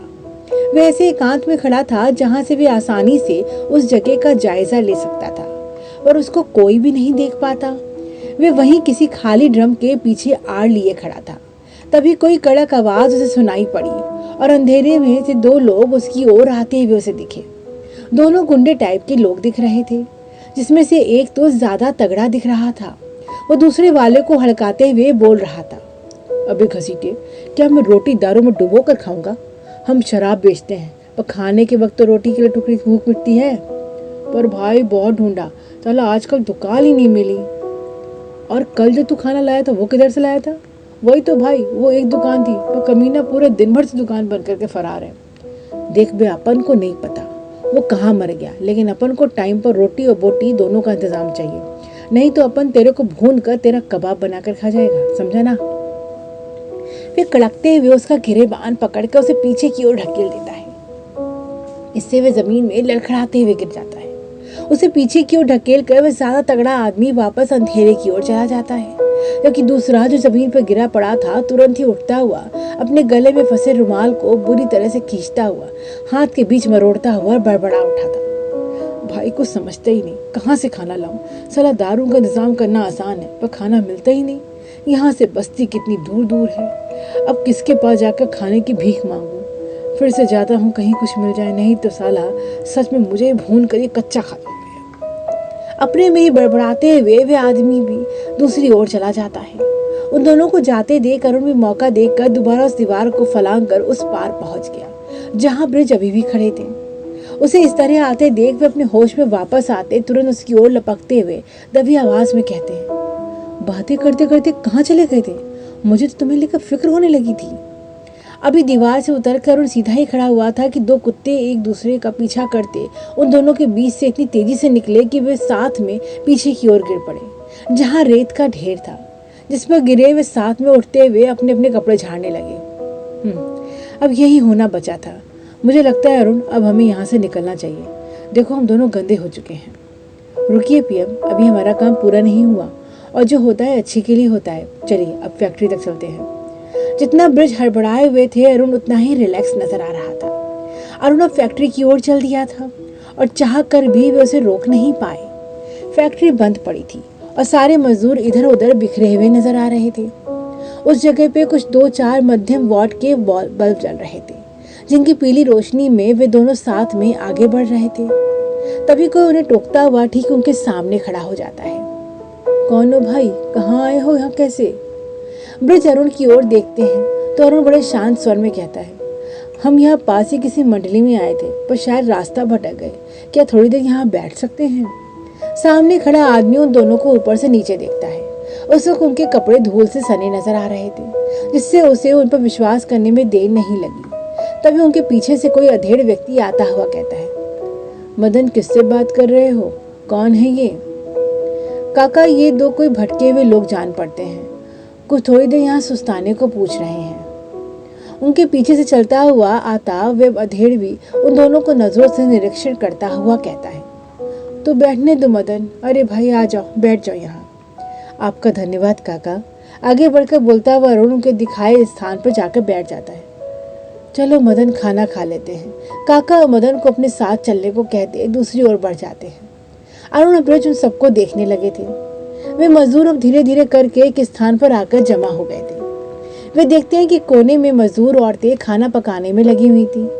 वे सभी साथ में खाना काम कर रही थी। ब्रिज अरुण के खानों के पास आते हुए धीरे से कहते हैं, अब देख लिया हो तो चले यहाँ से। पर अरुण इसकी बात सुन ही नहीं पाता और सारा ध्यान उसका मजदूरों की ओर था। वहां का दृश्य उसके मन को उद्दोलित कर रहा था। वे औरतें साथ में खाना बना रही थीं, तो मजदूर के बच्चे जहाँ कुछ ज्यादा रोशनी थी वहां खेलते नजर आ रहे थे। कितनी बेफिक्री से बनी हुई थी उनकी दुनिया, जहाँ बस एक दूसरे का साथ था, न कोई झूठा अहम न तकरार। फिर आखिर वे कैसे किसी दूसरे मजदूरों पर आक्रमण कर सकते हैं? कुछ मजदूर एक कतार में बैठ गए थे तो कुछ पत्तल बिछाकर उसमें खाना परोस रहे थे। अरुण ये देखकर दंग था कि कितनी एकता थी उनमें। उन्हें ऐसे देखकर कोई भी कह सकता था कि वे सभी एक ही परिवार से हैं, पर क्या वाकई ऐसा है? तभी उनमें से एक मजदूर जो अलग अलग हाथ में 2 पत्तल लिए हुए था उनकी ओर आता हुआ कहता है, भाई बहुत दूर से आए हुए मालूम पड़ते हो, लो जो हम रूखा सूखा खा रहे हैं वो तुम भी खा लो। कहते हुए दोनों पत्तल उन दोनों की ओर बढ़ा देता है। पर ये देखते ब्रिज एकदम से चिहुक पड़ते हैं। उनका तो उसे ये कहने का मन हुआ आया कि जो मालिक तुम्हें खाने को देता है तुम उसे ही अपना रूखा सूखा दे रहे हो। ब्रिज अपनी सोच में गुम रह गए और खुशी से उसके हाथ से पत्तल लेता हुआ कहता है, आपका शुक्रिया। अरुण एक पत्तल पकड़ लेता है, पर मजदूर ब्रिज को शांत देखता कह उठता है, लगता है तुम्हारे पिता हिचकिचा रहे हैं। अरे भाई, अतिथि देवो भव, हमारे द्वार बैठे अतिथि को भोजन कराए बिना हम भोजन कैसे कर सकते हैं? हाँ, बस अपनी सामर्थ्य के अनुसार दाल बाटी ही दे रहे हैं। अरुण मुस्कुराते हुए दूसरा पत्तल ब्रिज की ओर बढ़ाते हुए कहता है, हाँ पिताजी लीजिए। अरुण जिस सहजता से उसकी ओर देख रहा था उससे कहीं ज्यादा उनमें हिचकिचाहट भर गई थी। उनके लिए दृश्य सबसे अविश्वसनीय था। एक अरबपति उसके बगल में बैठा मजदूरों का दिया भोजन चाव से खा रहा था। ये देखते उसे लगा जहाँ राम उतरे हैं शबरी की अनुग्रह स्वीकारने। ऊपर से शायद उसकी उम्र की वजह से वे मजदूर उसे अरुण का पिता समझ रहे थे। ये सोचते ब्रिज मुस्कुरा देते हैं, अरे पिताजी आप मुस्कुराते रहेंगे तो खाना ठंडा हो जाएगा। अरुण की बात पर वे अपनी पत्तल को भी अरुण की तरह अपनी गोद में रख लेते हैं। उस भोजन को देखते उनके पेट में भी गुड़गुड़ की आवाज आने लगी थी। आज उस साधारण सी दाल में डूबी बाटी उनके लिए किसी अमृत से कम नहीं थी। उनके लिए पत्तल में भोजन करना कोई मुश्किल बात नहीं थी, पर अरुण बड़ी मुश्किल से पत्तल पकड़े हाथ से बाटी तोड़ रहा था। ये देखते ब्रिज उसके सामने अपनी पत्तल करते अपने हाथ से खाते इशारे से उसे हाथ से खाने का तरीका समझा रहे थे। खाने के बाद वे उसे पत्तल सही से मोड़कर फेंकने को ही बता देते हैं। उसके बाद वे साथ में मटके पे पहुंचकर उसे चुल्लू से कैसे पानी पिए ये भी संकेत में सिखा देते हैं। जैसा जैसा ब्रिज करते जा रहे थे अरुण भी वैसा ही करता जा रहा था। ये देखते हुए संकोच मिश्रित मुस्कान से मुस्कुरा देते हैं। अब अरुण मजदूरों के पास आता कृतज्ञता से कहता है, आप सबका शुक्रिया, आपने हमें अपना खाना जो दिया। अरे भाई शुक्रिया कैसा, हम कौन होते हैं देने वाले, खाने खाने में लिखा है खाने वाले का नाम। इस पर अरुण मुस्कुराते हुए उनसे और निकटतम की वार्ता करने लगता है। वैसे क्या आप सब यहीं रहते हैं? पर ये तो कोई फैक्ट्री लगती है। हाँ भैया फैक्ट्री ही है, लेकिन 10 दिन से काम बंद कर रखा है। अभी तो कारखाना ठीक से शुरू भी नहीं हुआ और इसके मालिक ने काम बंद करा दिया। पर ऐसा क्यों? बड़े साहब लोग हैं ना, उनके लिए क्या फर्क पड़ेगा, 2-4 महीना भी बंद पड़ी रहे। पर हम 10 दिन से कैसे कैसे गुजारा कर रहे हैं ये बस हम ही जानते हैं। अब 2-4 दिन का राशन बचा है, इसलिए एक बार ही बनाकर खाते हैं और उसके बाद क्या होगा राम ही जाने। एक गहरा थका श्वास छोड़ते हुए मजदूर कहता है, लेकिन ऐसा हुआ क्यों? फैक्ट्री बंद होने से तो उन्हें भी नुकसान होता होगा। अब क्या बताएं? कहते हुए मजदूर शांत होता अन्य देखने लगता है। लेकिन अरुण सब जानना चाहता था, इससे वे तुरंत पूछता है, अगर बताना चाहे तो बता दे, मुझे बड़ी जिज्ञासा हो रही है। छुपाने जैसा कुछ नहीं है भैया, बस बार बार जख्म कुरेदने का मन नहीं होता। काका जो उन्हें बात करते देख उनकी तरफ आते हुए कहते हैं, हमारा काम बड़ा शांतिपूर्वक चल रहा था। यही काम करते और पास की सड़क पर छप्पर डाले रात काट लेते। वहां से यहाँ आने के लिए हम जिस सड़क से गुजरते वहीं कोने में एक प्लॉट है जहाँ कुछ मवाली गुंडों ने जगह घेर रखी है। अब हमको क्या करना भैया, जिसको जहाँ रहना हो, पर एक दिन की रात में लौटते हमारी समूह की एक औरत को एक गुंडे ने छेड़ दिया। पहले तो हम सबने मना किया, पर उन गुंडों के कौन मुंह लगता। तो हमने बड़े साहब को संदेशा भिजवाया कि वही कुछ करें, पर कोई हमारी सुनने वाला नहीं आया। इससे उन गुंडों को शय मिलती गई और फिर रात होते वे सभी सड़क पर अपना जमघट जमाने लगते। इससे हमारी माँ बहनों को निकलने में बड़ी दिक्कत होती। उसी में बस एक दिन झड़प हो गई। अब आखिर में कैसे अपनी बहनों की रक्षा हम नहीं करते, पर उसमें हम सभी की ज़्यादा से ज़्यादा घायल हो गए। अब उन गुंडों को कैसे हम मामूली लोग निपट पाते हैं। इसीलिए हम अड़ गए कि जब तक वे गुंडा लोग यहाँ से नहीं हटेंगे तब तक काम नहीं होगा। पर गाज जिसकी हम ही पर ही गिर पड़ी उल्टी। इतना सब होने पर भी हमारी मदद को कोई नहीं आया। हाँ, बड़े साहब ने हमारी जगह दूसरे मजदूरों को भिजवा दिया। फिर तो तुम दोनों में झड़प हो गई होगी। नहीं भाई, हम सब गरीब पैसे के खातिर दूसरे का काम जरूर लेते हैं, पर आपस में लड़ते नहीं। वे सब उन गुंडों ने किया और मामला हम पर डाल दिया। सुना था कि यहाँ के थाने का पुलिस वाला उस गुंडों से पैसा खाया था, तभी सब कुछ हम पर डाल दिया। हम सब गरीब मजदूर आदमी हैं जो रोज कुआं खोद कर पीते हैं। अब हम उन सबसे कैसे लड़ते हैं? बस तब से यही शरण लिए समय काट रहे हैं। ये सुनते अरुण की आंखों के अंदर गुस्सा भरने लगा। वह किसी तरह से अपने मनोभावों को नियंत्रण करता हुआ वे आगे पूछता है, तो तुम सबने खुद फैक्ट्री के मालिक से संपर्क करने की कोशिश क्यों नहीं की? ये सुनते मदन कुछ ज्यादा ही जोश में आगे आता हुआ बोल पड़ा, उन अमीरजादों को इससे कोई फर्क नहीं पड़ता। कितनी बार संदेशा भिजवाया, मिलने की कोशिश भी की, पर हमसे न कोई मिला न कोई हमारी खबर ही लेने आया। या हमारे औरतें बच्चे किस हाल में हैं किसी को कोई फर्क नहीं पड़ता। कितनी बार बच्चे दिन में 2 बार खाने को मांगते हैं तो पानी पिला पिला कर हम उन्हें बहलाते रहते हैं, पर उन बड़े साहब के कानों तक जू भी नहीं रेंगती। अब तो लगता है हम सब मर जाएंगे तो हमारी लाश ही भिगवाने आएंगे। ये सब सुनते अरुण अपना माथा मसलते मसलते सोचने लगता है। उसे इस तरह से काका देखकर कहने लगे, अरे बेटा, तुम हमारे मामले में क्यों पड़ते हो? वैसे भी गरीब की क्या जिंदगी और क्या मौत, जब तक सांसें हैं तो बस शरीर चल रहा है। चलो चलो, बहुत रात हो गई, अब सो जाते हैं। थकी हुई आवाज में कहते हुए विपरीत दिशा में मुड़कर चल देते हैं। उन सबको जाते देख ब्रिज अब अरुण की ओर देखते हैं, लेकिन अरुण काका को आवाज लगाते हुए कह रहे थे, काका अब हम भी चलेंगे। ठीक है बेटा, पर एक गुजारिश थी मेरी। वैसे सही अर्थ में कहूँ तो एक मदद चाहिए थी मुझे। मदद? हमसे कैसी मदद? असल में हम कुल 20 लोग ठहरे हैं, तो उनमें खाने पीने की बहुत दिक्कत हो रही है और यहाँ आसपास कोई ढाबा भी नहीं है। तो क्या आप हम 20 लोगों के लिए खाना बनवा देंगे? हैं? आपको ज़्यादा परेशानी नहीं होगी। असल में हमारे पास कच्चा माल है, पर खाना बनाने के लिए कोई महिला नहीं है, तो अगर हम वो आपको में दे दें तो हमारी बहुत मदद हो जाएगी। ये सुनते वहाँ खड़े कुछ मजदूर एक दूसरे का मुंह देखते रहे, जैसे बात समझ ही ना पाए हों। ये देखते अरुण जल्दी से कहने लगा, हमारे लिए मदद कर देते तो हम बहुत शुक्रगुजार होते हैं। ठीक है, अब फैक्ट्री का काम तो है नहीं, दिन भर खाली ही रहते हैं। ठीक है, कर देंगे बेटा। अरुण सहज मुस्कान छोड़ता हुआ वहां से निकल जाता है, पर इन सबके बीच जो अजीब हालत थी वो ब्रिज की थी। उन्हें अब तक कुछ समझ नहीं आ रहा था कि अरुण आखिर करने क्या वाला है।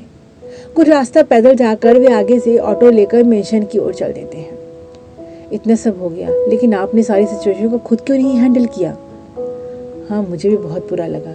असल में लोकल मैनेजर ने जो बात बताया वही मुझे पता है। आज मैं खुद पहली बार यहाँ आया और सच में आज यहाँ आकर लगा कि यहाँ नहीं आता तो ये सब सच कभी पता ही नहीं चलता। वे अपनी बात कहते कहते अरुण के चेहरे की ओर देखते हैं, जो बेहद तना हुआ मालूम पड़ रहा था। इसे वे आगे कुछ नहीं कहते।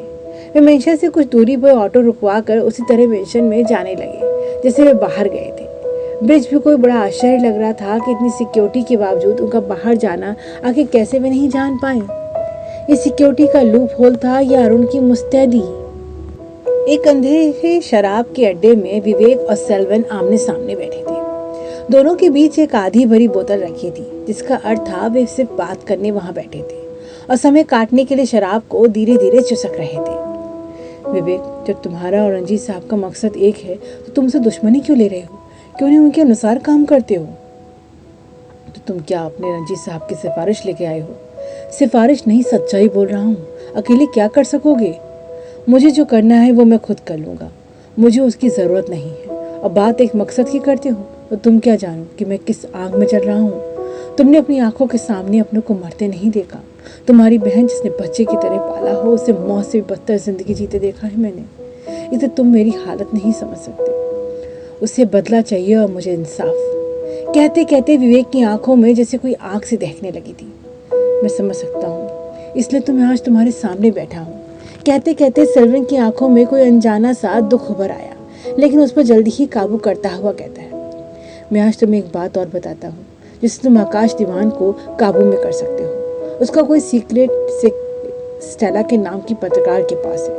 वो क्या है मुझे नहीं पता, पर कुछ ऐसा ज़रूर है जिससे तुम उसकी नींव हिला सकते हो। और ये बात मैं पहले तुम्हें बता रहा हूँ, रंजीत साहब को भी नहीं पता। व्यंग्यात्मक हंसी से विवेक पूछता है, तुम मुझ पर इतनी मेहरबानी क्यों? अब बता रहा हूँ तो सुन लो। हर एक बात पर शक क्यों करते हो? क्योंकि विश्वास मेरी ज़िंदगी की किताब में नहीं, फिर भी यकीन कर लेता हूँ, पर उसमें मेरी कमज़ोर कड़ी मेरे हाथ में है, जिसका शुभारंभ मैं कल करने वाला हूँ। उसके बाद से सारे दीवान मेरे आगे नाक रगड़ेंगे और इस दिलचस्प नज़ारे का मज़ा सिर्फ मैं ही लूँगा। कहते कहते विवेक झटके से बोतल को उठाकर अपने हलक में उतारने लगता है। ऐसा करते उसकी आंखों में कोई ज्वाला सी दहक रही थी, जबकि सेल्वन चुपचाप उसके सामने बैठा रहा। उस वक्त उन दोनों की बातें कोई और भी सुन रहा था। ये संयोग था या साजिश?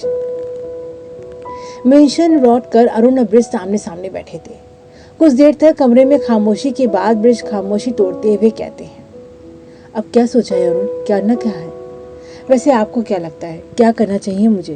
अरुण अपने मथे पे उंगली फिराते उनकी तरफ देखता हुआ पूछता है। अब मुझे तो कुछ समझ ही नहीं आ रहा। सारी परिस्थिति देखकर तो मैं बिल्कुल ब्लैंक हो गया हूँ। तुम सही हो, अगर हम उन गुंडों पे सीधे सीधे एक्शन लेंगे तो वे इसका बदला मजदूरों पे ज़रूर निकालेंगे, और बिना उन गुंडों को कंट्रोल किए वे मजदूर फैक्ट्री में काम भी नहीं कर सकेंगे। My mind is messed up. पता है पीएम, जब मैं छोटा था तो किसी बात पर बहुत परेशान होकर दादाजी के पास जाता था। तब पता है वह क्या कह के मेरी परेशानी दूर करते थे? क्या? वे कहते थे कि इंसान को कभी भी कोई भी परेशानी होती है तब उसे लगता है कि उसके लिए सारे के सारे दरवाजे बंद हो गए, पर पता है उन बंद दरवाजों के बीच एक झरोका हमेशा खुला रहता है। लेकिन इंसान अपनी परेशानी में इतना हड़बड़ाया होता है कि उसे उस वक्त वो झरोका सामने होते हुए नजर नहीं आता। तब बस मन को शांत करके वो खुद पर विश्वास करता है, वही उस झरोके को पा पाता है और वो झरोका उसे मिल ही जाता है। अरुण, तुम दादाजी को बहुत मिस करते हो ना? इस पर उन्हें गहरा श्वास लेता अन्यत्र देखने लगता है। मैं तुम्हारे बचपन से देखता आ रहा हूँ, तुम उनके काफ़ी करीब हो। वो भी तुमसे दूर रहकर ज़रूर तुम्हें याद करते होंगे। मैं सांत्वना देते हुए उसके कंधे पे हाथ रखते हुए आगे कहते हैं, आई विश वो तुम्हें ज़रूर जल्दी मिल जाए। माहौल काफ़ी भावुक होने लगा तो अरुण जल्दी से अपने मनोभावों को नियंत्रण करता हुआ कहता है, ऐसा करिए आप ज़रा शेफ़ को बुला दीजिए। ठीक है, कहते हुए तुरंत एक फ़ोन कॉल करके 5 मिनट वेट करते हैं और ठीक 5 मिनट बाद दरवाजे पर शेफ़ खड़ा नज़र आता है। जी सर, एक्चुअली मुझे 50 लोगों के खाने के रॉ मटेरियल का एस्टिमेट चाहिए। हो जाएगा सर, पर इटालियन, इंडियन, मैक्सिकन, चाइनीज़, अरे ये सब नहीं, नॉर्मल रोज़ाना लोग क्या खाते हैं। पीएम आप बताएं वो क्या था खाने में जो हमने खाया? अरुण शेफ़ को टोकते हुए ब्रिज की ओर देखता हुआ पूछता है। अरुण, वो सब बिहार के मजदूर थे। उन लोगों ने असल में दाल में आटे की बड़ी बड़ी लोई डालकर उसे बनाया था। इससे कम ईंधन में खाना जल्दी बन जाता है। हिचकिचाते हुए वे कहते हैं, क्या वे रोज़ वही खाते होंगे? मजबूरी है उनकी। ब्रिज जी की बात सुनते अरुण को सोचते हुए शेफ से पूछता है, तुम रोज क्या खाते हो? अचानक ऐसे प्रश्न शेफ थोड़ा अचकचा जाता है। फिर थोड़ा संभलते हुए पूछने लगा, सर एक आम आदमी रोजाना दाल, चावल, सब्जी और रोटी खाता है। तो ठीक है, इसी मील के रॉ मटेरियल का तुम मुझे तुरंत बिल लिस्ट बना कर दो। उसके जाते अरुण ब्रिज की ओर देखता हुआ कहता है, और आप सुबह तक वो सारा सामान मुझे अरेंज करा दीजिएगा। ठीक है, वो सब अरेंज हो जाएगा। तो अरुण, अब मैं डिनर लगवा दूँ? नहीं, जब तक मैं अपने वर्कर्स के खाने के लिए नहीं कर देता तब तक मुझसे कुछ भी नहीं खाया जाएगा। वो नन्हे नन्हे बच्चे दिन में एक बार खाते हैं और मैं ये सुनने के बाद कैसे कुछ खा सकता हूँ? वैसे भी दुनिया में 2 तरह के लोग हैं, एक वे जिन्हें भूखे होने पर भी पेट भरने तक का खाना नहीं मिलता, और दूसरे हमारे जैसे जो बस आदतन जाने कितनी बार खाने की मेज पर ढेरों खाना छोड़कर यूं ही उठ जाते हैं। ब्रिज हतप्रभता से अरुण की ओर देखे जा रहे थे। वे अभी भी कहे जा रहा था, अब से आप यहाँ पर भी देखिएगा कि खाना वेस्ट ना हो, और अगर बच जाता है तो उसे जरूरतमंदों में बंटवा दीजिएगा। पूरी रात मेनका की कश्मकश में गुजरी। वे बेहद उलझी हुई लग रही थी, जैसे वे तय ही न कर पा रही हो। बार बार भूमि के कहे शब्द उसकी सोच को प्रभावित कर दे रहे थे। एक अजीब सा डर उसके मन को दहला दे रहा था। सुबह होने पर भी वे बिस्तर से बिल्कुल भी नहीं उठी। उसका कहीं जाने का मन ही नहीं हुआ कि तभी एक फोन कॉल पर उसका ध्यान टूटा और मोबाइल की स्क्रीन पर विवेक का नंबर देखते उसकी धड़कनें तेज हो गई। एक बार पूरी रिंग जाने के बाद तक उसने कॉल रिसीव नहीं किया, पर दूसरी बार फिर उसकी कॉल आने पर आखिर उसने कॉल रिसीव कर ही लिया। कहाँ हो मेरी जान? मुझे लगा सुबह सुबह तुम खुद मुझे कॉल करोगी। बोलो, कब मिल रही हो मुझसे? विवेक, आज थोड़ी तबीयत ठीक नहीं लग रही, एक बार मेरे पास आ जाओ, मैं सब ठीक कर दूंगा। विवेक अपनी बात इतनी रोमानियत से कहता है कि मेनका के होंठ हल्के से विस्तारित हो जाते हैं। सच में नहीं आ सकती? तुम नहीं आगी तो मैं आ जाऊंगा। क्या सच में? नहीं, तुम ऐसा नहीं कर सकते। चैलेंज दे रही हो? अगर हाँ कहूँ तो? तुम्हारी एक हाँ पर अपनी 100 जाने कुर्बान है। बस दिल की धड़कनों को सेकंडों की तरह गिनो। आ रहा हूँ मैं। अरे रुको विवेक, ओह काट दिया फोन। वे हैरान मोबाइल का ब्लैंक स्क्रीन देखती रह गई। सुबह उठते ही अरुण सिंपल शर्ट पैंट के साथ तैयार हो जाता है। उसके कहे अनुसार ब्रिज खाने का रॉ मटेरियल मंगवा चुके थे। अब आगे वे क्या करने वाला है ये अभी तक नहीं समझ पाए थे। बस उसके कहे अनुसार सब करने को तैयार थे। वे साथ में बाहर निकल रहे थे। उसे बाहर निकलते देख सारे बॉडीगार्ड अलर्ट मोड में आ जाते हैं। उन्हें अपने आगे पीछे देख अरुण उन सबको ऐसे मुस्कुराते हुए देखता है जैसे उन्हें चिढ़ा रहा हो। उन्हें अनदेखा कर जब अरुण आगे बढ़ने लगता है तो वे सारे बॉडीगार्ड उसके आसपास आते हुए कहते हैं, सर आप बिना सिक्योरिटी के बाहर नहीं जा सकते। ओह क्यों? अरुण बेचारगी से चेहरा बनाते हुए पूछता है, सर बिना सिक्योरिटी जाना आपके लिए सेफ नहीं होगा। ओह क्या वाकई? अरुण हल्के से हंस देता है तो ब्रिज आगे आता हुआ सख्ती से कहता है, तुम सबकी सिक्योरिटी बहुत टाइट है। ऐसा करो हमारे संग जाने की बजाय पहले यहाँ की सिक्योरिटी चेक कर लो। और हाँ, हम अभी अकेले बाहर जा रहे हैं, लौट के मैं तुम्हारे सिक्योरिटी हेड से मिलता हूँ। कहते हुए वे तेजी से बाहर की ओर निकल गए और पीछे बॉडीगार्ड हतप्रभता से उन्हें देखता रह गया। मेनका बिस्तर से उठ भी नहीं पाई और विवेक का दोबारा कॉल आ गया। अब बाहर तक भी लेने भी नहीं आओगी क्या? तो तुम बाहर हो क्या सच में? अब सुबह सुबह तुमसे मजाक तो नहीं करूँगा, अब आओ भी जल्दी, क्योंकि ये सिक्योरिटी वाले भाई मुझे पहचानते तो नहीं। हाँ रुको मैं आती हूँ, कहती हुए मेनका फुर्ती से बिस्तर छोड़कर उठ जाती है। उसे कतई नहीं लगा था कि विवेक बेखौफ मेंशन तक चला आएगा। मेनका झट से गाउन उतार कर मिडी पहनकर बाहर की ओर भागती है। वे दौड़ती हुई इतनी तेजी से बाहर आई कि उसकी सांसें ही ऊपर नीचे होने लगी थी। विवेक मुख्य गेट से कुछ दूर सीने पे हाथ बांधे खड़ा था। उसे देखते हुए पैदल ही उसकी ओर तेजी से आती हुई कहती है, तुमने तो मुझे हैरान ही कर दिया। हैरान तो मेरा सरप्राइज पाकर होगी। कैसा सरप्राइज? यूं ही रुके सूखे एक कप कॉफी के साथ होगा तो ज्यादा मजा आएगा। ओह प्लीज अंदर आओ ना। अपने सर पर टीप मारती वे उसका हाथ पकड़े अंदर लाती है। मेनका उसका हाथ पकड़े उसे अंदर ले जा रही थी और उसके पीछे पीछे चलते विवेक उस मेंशन को अपनी छुपी नजरों से घूर रहा था, जैसे वह पूरा मेंशन ही उसका दुश्मन हो। वह मेनका के देखते हुए जल्दी ही अपने मनोभावों पर नियंत्रण कर लेता है। मेनका जिसे विवेक की बहादुरी समझ रही थी वो उसकी तैयारियां थी। यहाँ आने से पहले उसने पता कर लिया था कि दीवान साहब और भूमि बाहर निकल गए हैं और आकाश अरुण तो पहले से ही वहां नहीं है। अब उसे उसका मकसद पूरा करने से कोई नहीं रोक सकता था। अरुण सारा सामान लेकर उन मजदूरों तक पहुंचवा कर 1-2 घंटे बाद आने का बोलकर वापस चला गया। 2 घंटे बाद उन मजदूरों ने मिलकर खाना तैयार कर लिया था। तब अरुण फिर से ब्रिज के साथ वहां लौट पहुंच जाता है। 20 लोगों के हिसाब से तो खाना बहुत ज्यादा था, पर बेटा तुमने कहा तो हमने मिलकर बना लिया, अब लेकर कैसे जाओगे? एक गड़बड़ हो गई काका। कैसी गड़बड़? अरुण बेचारगी से कह रहा था। असल में किसी कारण से हमारे कुछ साथी वापस चले गए, तो बस हमें 10 लोगों का ही खाना चाहिए, पर बाकी का खाना क्या करें? पका हुआ खाना न छोड़ सकते हैं और न ही कहीं फेंक सकते हैं। अब सारे मजदूर खड़े अरुण का मुंह ताक रहे थे, वो भी बात समझ नहीं पा रहे थे।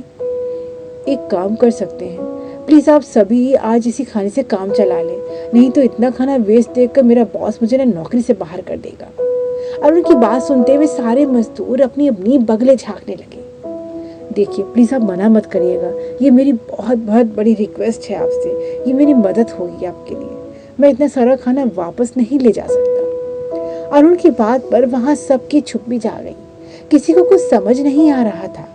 तब अरुण ब्रिज के साथ 10 लोगों का खाना एक टिफिन में पैक करके जाने लगता है। आप सबका शुक्रिया जो आपने मेरी इतनी मदद कर दी, नहीं तो मुझे कुछ समझ नहीं आ रहा था कि मैं इतना खाना आखिर करूंगा क्या, कहता है अरुण बाकी का खाना छोड़कर जाने लगता है। वे सारे मजदूर उसे जाते हुए देखते बुदबुदा उठे। समझ नहीं आता कि हमने इसकी मदद की या इसने हमारी मदद की। हैरान तो मिस्टर ब्रिज भी थे, उन्हें अभी तक भी कुछ समझ नहीं आया कि अरुण ने किया क्या, सिवाय इसके कि इन 40 मजदूरों को आज का खाना मिल गया था। इससे पहले कि मजदूर के आगे का कुछ पूछते, अरुण अपने हाथों में टिफिन लिए हुए चलते हुए थोड़ा जोर से बोलता है, देखिए हमारे पास 10 लोगों का खाना है, वो भी एकदम फ्रेश। अब इससे भला क्या बढ़िया बात होगी? दाल चावल रोटी सब्जी और क्या चाहिए? कोई कितना भी पैसा कमा ले, पर अगर समय पे खाना न मिले तो उससे गरीब तो भाई कोई है ही नहीं। अरे संभाल कर पकड़िए, कहीं किसी चोर उचक्के ने सुन लिया ना तो हमारा खाना ही छीन लेगा। ब्रिज आश्चर्य से अरुण की ओर देख रहे थे, उन्हें कुछ बात समझ ही नहीं आ रही थी कि अरुण ये सब क्यों बोल रहा है। और तभी अचानक से उनके ठीक सामने एक गुंडा आकर खड़ा हो जाता है। ए कहाँ? ब्रिज एक नजर उस गुंडे की ओर तो दूसरी नजर अरुण की ओर देखता है, जो उस गुंडे को खाना बढ़ाते हुए कह रहे थे, देखो भाई हमें कुछ मत करना, चाहे तो ये खाना रख लो। वो तो हम लेंगे, पर आ कहाँ से रहे हो? वे गुंडा वही था जो पिछली रात अपने से छोटे दूसरे गुंडे को हड़का रहा था। अरुण बड़ी दयनीय भाव से कहने लगा, देखिए गुंडे भाई, हमें कुछ मत करिएगा, आप जो पूछोगे हम सब बता देंगे, क्यों सही है ना? वह ब्रिज की ओर देखता संकेत पूछता है तो वे भी बस हड़बड़ाते हुए हाँ में सर हिला देते हैं। हाँ बस उन मजदूरों से हमारा खाना बनवा कर ले जा रहे थे। वो क्या है ना कि यहाँ आसपास कोई ढाबा नहीं है और ना ही कोई मजदूर खाली थे, तो बस बनवा लिया। हाँ सही कहा, यहाँ कोई ढाबा नहीं है। अरुण की बात पर सहमति देता वह गुंडा बोल पड़ा। वे जल्दी से संभलते हुए खाना उसके हाथों से लेता हुआ कहता है, अब चुपचाप यहाँ से निकल जाओ, समझे? मैं तो समझ गया, पर रात में फिर खाना लेने आऊँगा, तब प्लीज मत छीनना। रात में फिर से? ब्रिज हकबक से बोल उठा। गुंडा भी ये सुनते पलट कर उसकी ओर देखता है। हाँ, अब एक टाइम तो मांग कर खा लेंगे, पर रोज का क्या होगा? और अगर कहीं मजदूरों को मालूम पड़ा तो हो सकता है वे खाना बनाना ही बंद कर दे।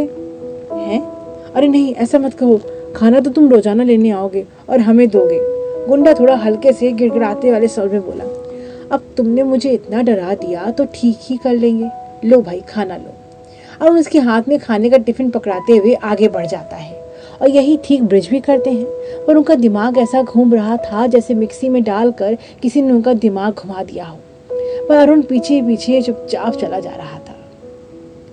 विवेक मेंशन के अंदर था और मेनका के पीछे पीछे चलता हुआ अपनी वक्र दृष्टि से उस मेंशन को देख रहा था। ऐसा करते उसके हाव भाव काफी कसे हुए थे, जिन्हें मेनका देख भी नहीं पाई थी। वे उसे स्टडी रूम की ओर लेकर आई थी और विवेक को लिविंग रूम में नहीं बैठाया, क्योंकि एक अजनबी सा डर उसे इतना भी हौसला नहीं करने दे रहा था, जबकि उसे पता था कि उसके पिता अभी वहां नहीं थे। उस वक्त जब मेनका विवेक के साथ थी तभी उजला पीछे से उन्हें देखती है।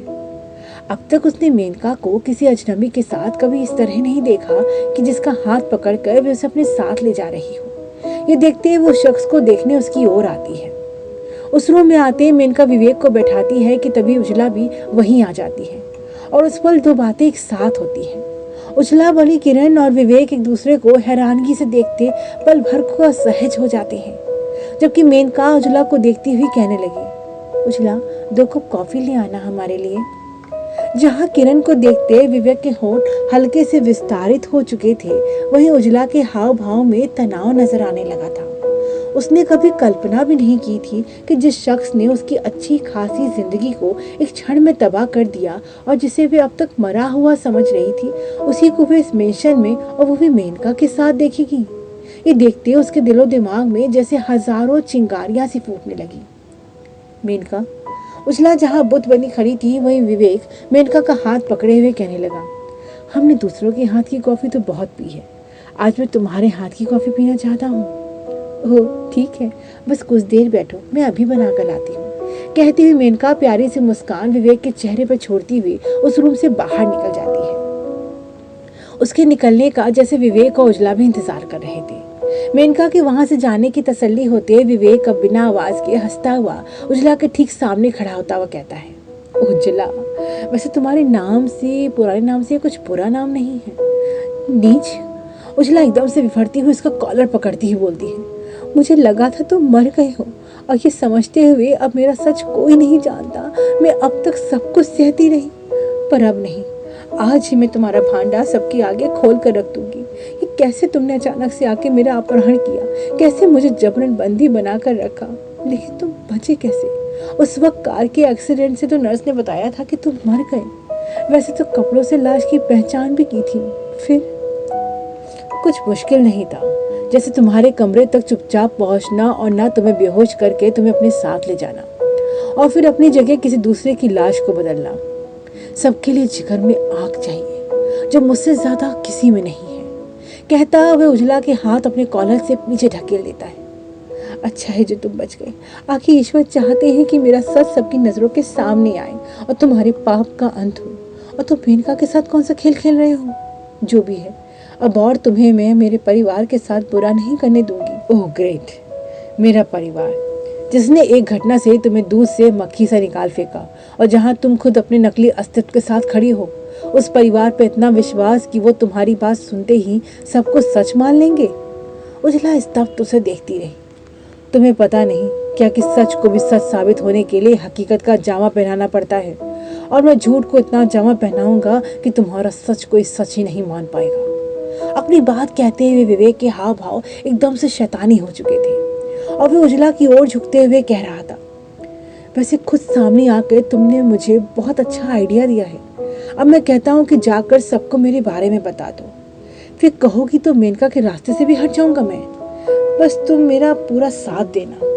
उजला कुछ समझ नहीं पा रही थी, वह आश्चर्य से उसकी ओर देखे जा रही थी, जबकि विवेक जुनून से अपनी बात कहता जा रहा था। तब बस मुझे ये साबित करना होगा कि हमारा कितना खास रिश्ता है। तभी तुमने साथ में भाग कर ये प्लान किया था कि तुम दीवान परिवार के बेटे को फंसाओ और मैं उनकी बेटी को अपने जाल में फंसाता हूँ।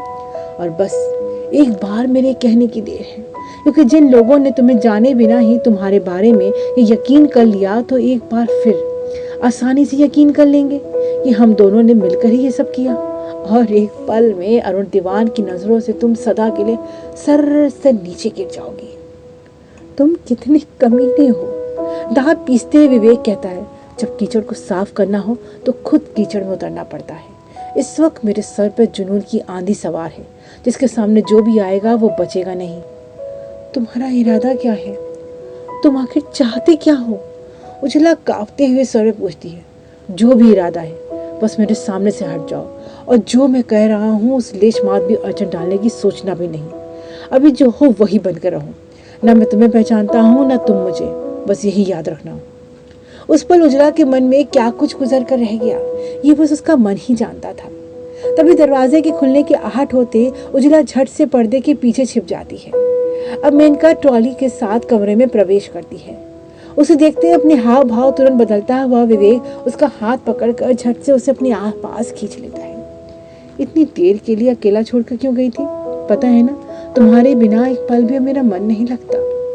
मेनका भी अपनी देह ढीली छोड़ती हुई उसके सीने से लगी थी और विवेक उसके बालों पर हौले हौले उंगलियां फेरता हुआ कह रहा था, बस इतनी ही करीब मैं तुम्हें हमेशा देखना चाहता हूँ। अच्छा, अब बोलो ना, क्या सरप्राइज था? वह उसकी उद्दोलित बाहों में समाती हुई कहती है, तुमने कहा था कोई सरप्राइज है, अब मुझे बता नहीं रहे, क्यों सता रहे हो मुझे? अब वो सरप्राइज कह रहा है कि कल आऊंगा, तो कल सुबह पक्का। झूठे हो तुमने कॉफी भी मुझसे बनवा ली और कुछ बताया भी नहीं। मेनका रूठी हुई आवाज में कहती है, उसके सीने पे हौले से मुक्का मारती हुई कहती है, तभी तो इस बुद्धू से प्यार है। कितना साफ इंडिकेशन दिया और तुम समझी ही नहीं। कहता विवेक मेनका का चेहरा अपनी हथेली में भरता, उसका चेहरा अपनी नजरों के सामने करता हुआ कह रहा था, कौन कमबख्त उन प्यालों से कॉफी पीता है? हम तो तलबगार हैं नंद खुले गुलाबी अधरों के। लहकती आवाज में कहता विवेक उसके होठों पे अपने गर्म होठ रख देता है और पल में दोनों मदहोश होते एक दूसरे को कसकर थामे एक दूसरे के अंतर मन में समाने लगते हैं। विवेक मेनका की कमर को अपने दोनों बाजुओं से अपने वेर कसा हुआ था, तो वहीं मेनका की ढीली पड़ती देह पूरी तरह से विवेक की बाहों के बीच थी। मेनका आंखें बंद किए उन प्रेम की अंध गलियों में भटक गई थी और वह उसके गुलाबी होठों को शिद्दत से चूमता जा रहा था। मेनका जिस बात से बेखबर थी, पर विवेक अच्छे से जानता था कि इस वक्त कमरे में उजला भी मौजूद है, जो पर्दे के पीछे थी। और उजला की उस वक्त हालत थी कि वह चाह कर भी अपनी जगह से हिल नहीं सकती थी। वह कसकर आंखें बंद किए अपनी मुट्ठियां भींचे अपने बेहिसाब आंसुओं को रोकने की कोशिश में लगी थी। ब्रिज समझ नहीं पा रहे थे कि अरुण करना क्या चाह रहा है। वे तो बस आंख मूंदे उसकी बात का अक्षरशः पालन कर रहे थे। वे सुबह जो कर आया था ठीक वही शाम को भी किया और उन गुंडों को पल में अपने विश्वास में ले लिया। ब्रिज हैरानगी से उसे देख रहे थे। अरुण उस मवाली से गुंडे के गंदे पे हाथ रखे कह रहा था, भाई बस एक लफड़ा है, वे मजदूर डरते बहुत है। हाँ तो मतलब डरते डरते लगता नहीं यार रोज आपके लिए खाना बना पाएंगे। क्यों नहीं? अरुण की बात पर अकड़ता हुआ गुंडा अपनी बाजू की मजबूती उसके आगे लहराता हुआ कहने लगा, बोलो तो एक को मार दूं। फिर वही मारपीट। जब प्यार से वो खाना बना कर दे रहे तो फिर आपके कसरती बदन को फालतू में पसीना बहाने की क्या जरूरत है? बस एक काम करने से वे डरेंगे नहीं और खाना भी रोज बना देंगे। कौन सा काम? अरुण उनके आगे थोड़ी मासूमियत से कहने लगा, बस अगर अपने निकलने वाले गेट को इस जगह की जगह आप दूसरी तरफ कर लो तो बस सब काम हो जाएगा। बस इतनी सी बात? अरे वो कालू, चल आज से इधर का गेट परमानेंट बंद करके दूसरी तरफ खोल दो। क्या बात है भाई, क्या पल में फैसला सुनाया। सच में इतनी जल्दी तो कोई मिनिस्टर भी अपना काम नहीं कर सकता। अरुण जिस तरह से उन्हें चने के झाड़ पे चढ़ा रहा था, उससे उसके पीछे खड़े ब्रिज कुछ कुछ अब बात समझने लगे थे। पर अरुण के दिमाग में तो अभी आगे की प्लानिंग थी। वे मुस्कुराते हुए उस जगह से जाने लगे तो गुंडा उस रास्ते को बंद करने में लग गए थे जो मजदूरों के आने जाने वाले रास्ते की ओर खुलता था। ब्रिज थोड़ा तो हैरान थे क्योंकि अब तक वे अरुण को इतना तो समझ चुके थे कि उसका गेम अभी खत्म नहीं हुआ है। वे भी उसी तरह मुस्कुराते हुए उसके पीछे पीछे चलने लगे। आखिर क्या होगा अरुण का अगला प्लान और क्या होने वाली है मेनका और विवेक की जिंदगी। सबकी जिंदगी में मची है उथल पुथल। तो इस कहानी को जानने के लिए जुड़े रहें इस कहानी से और सुनते रहें बेइंतहा सफर इश्क का। और कहानी पसंद आने पे लाइक करें, सब्सक्राइब करें और अपने मित्रों से साझा करना बिल्कुल ना भूलें। धन्यवाद।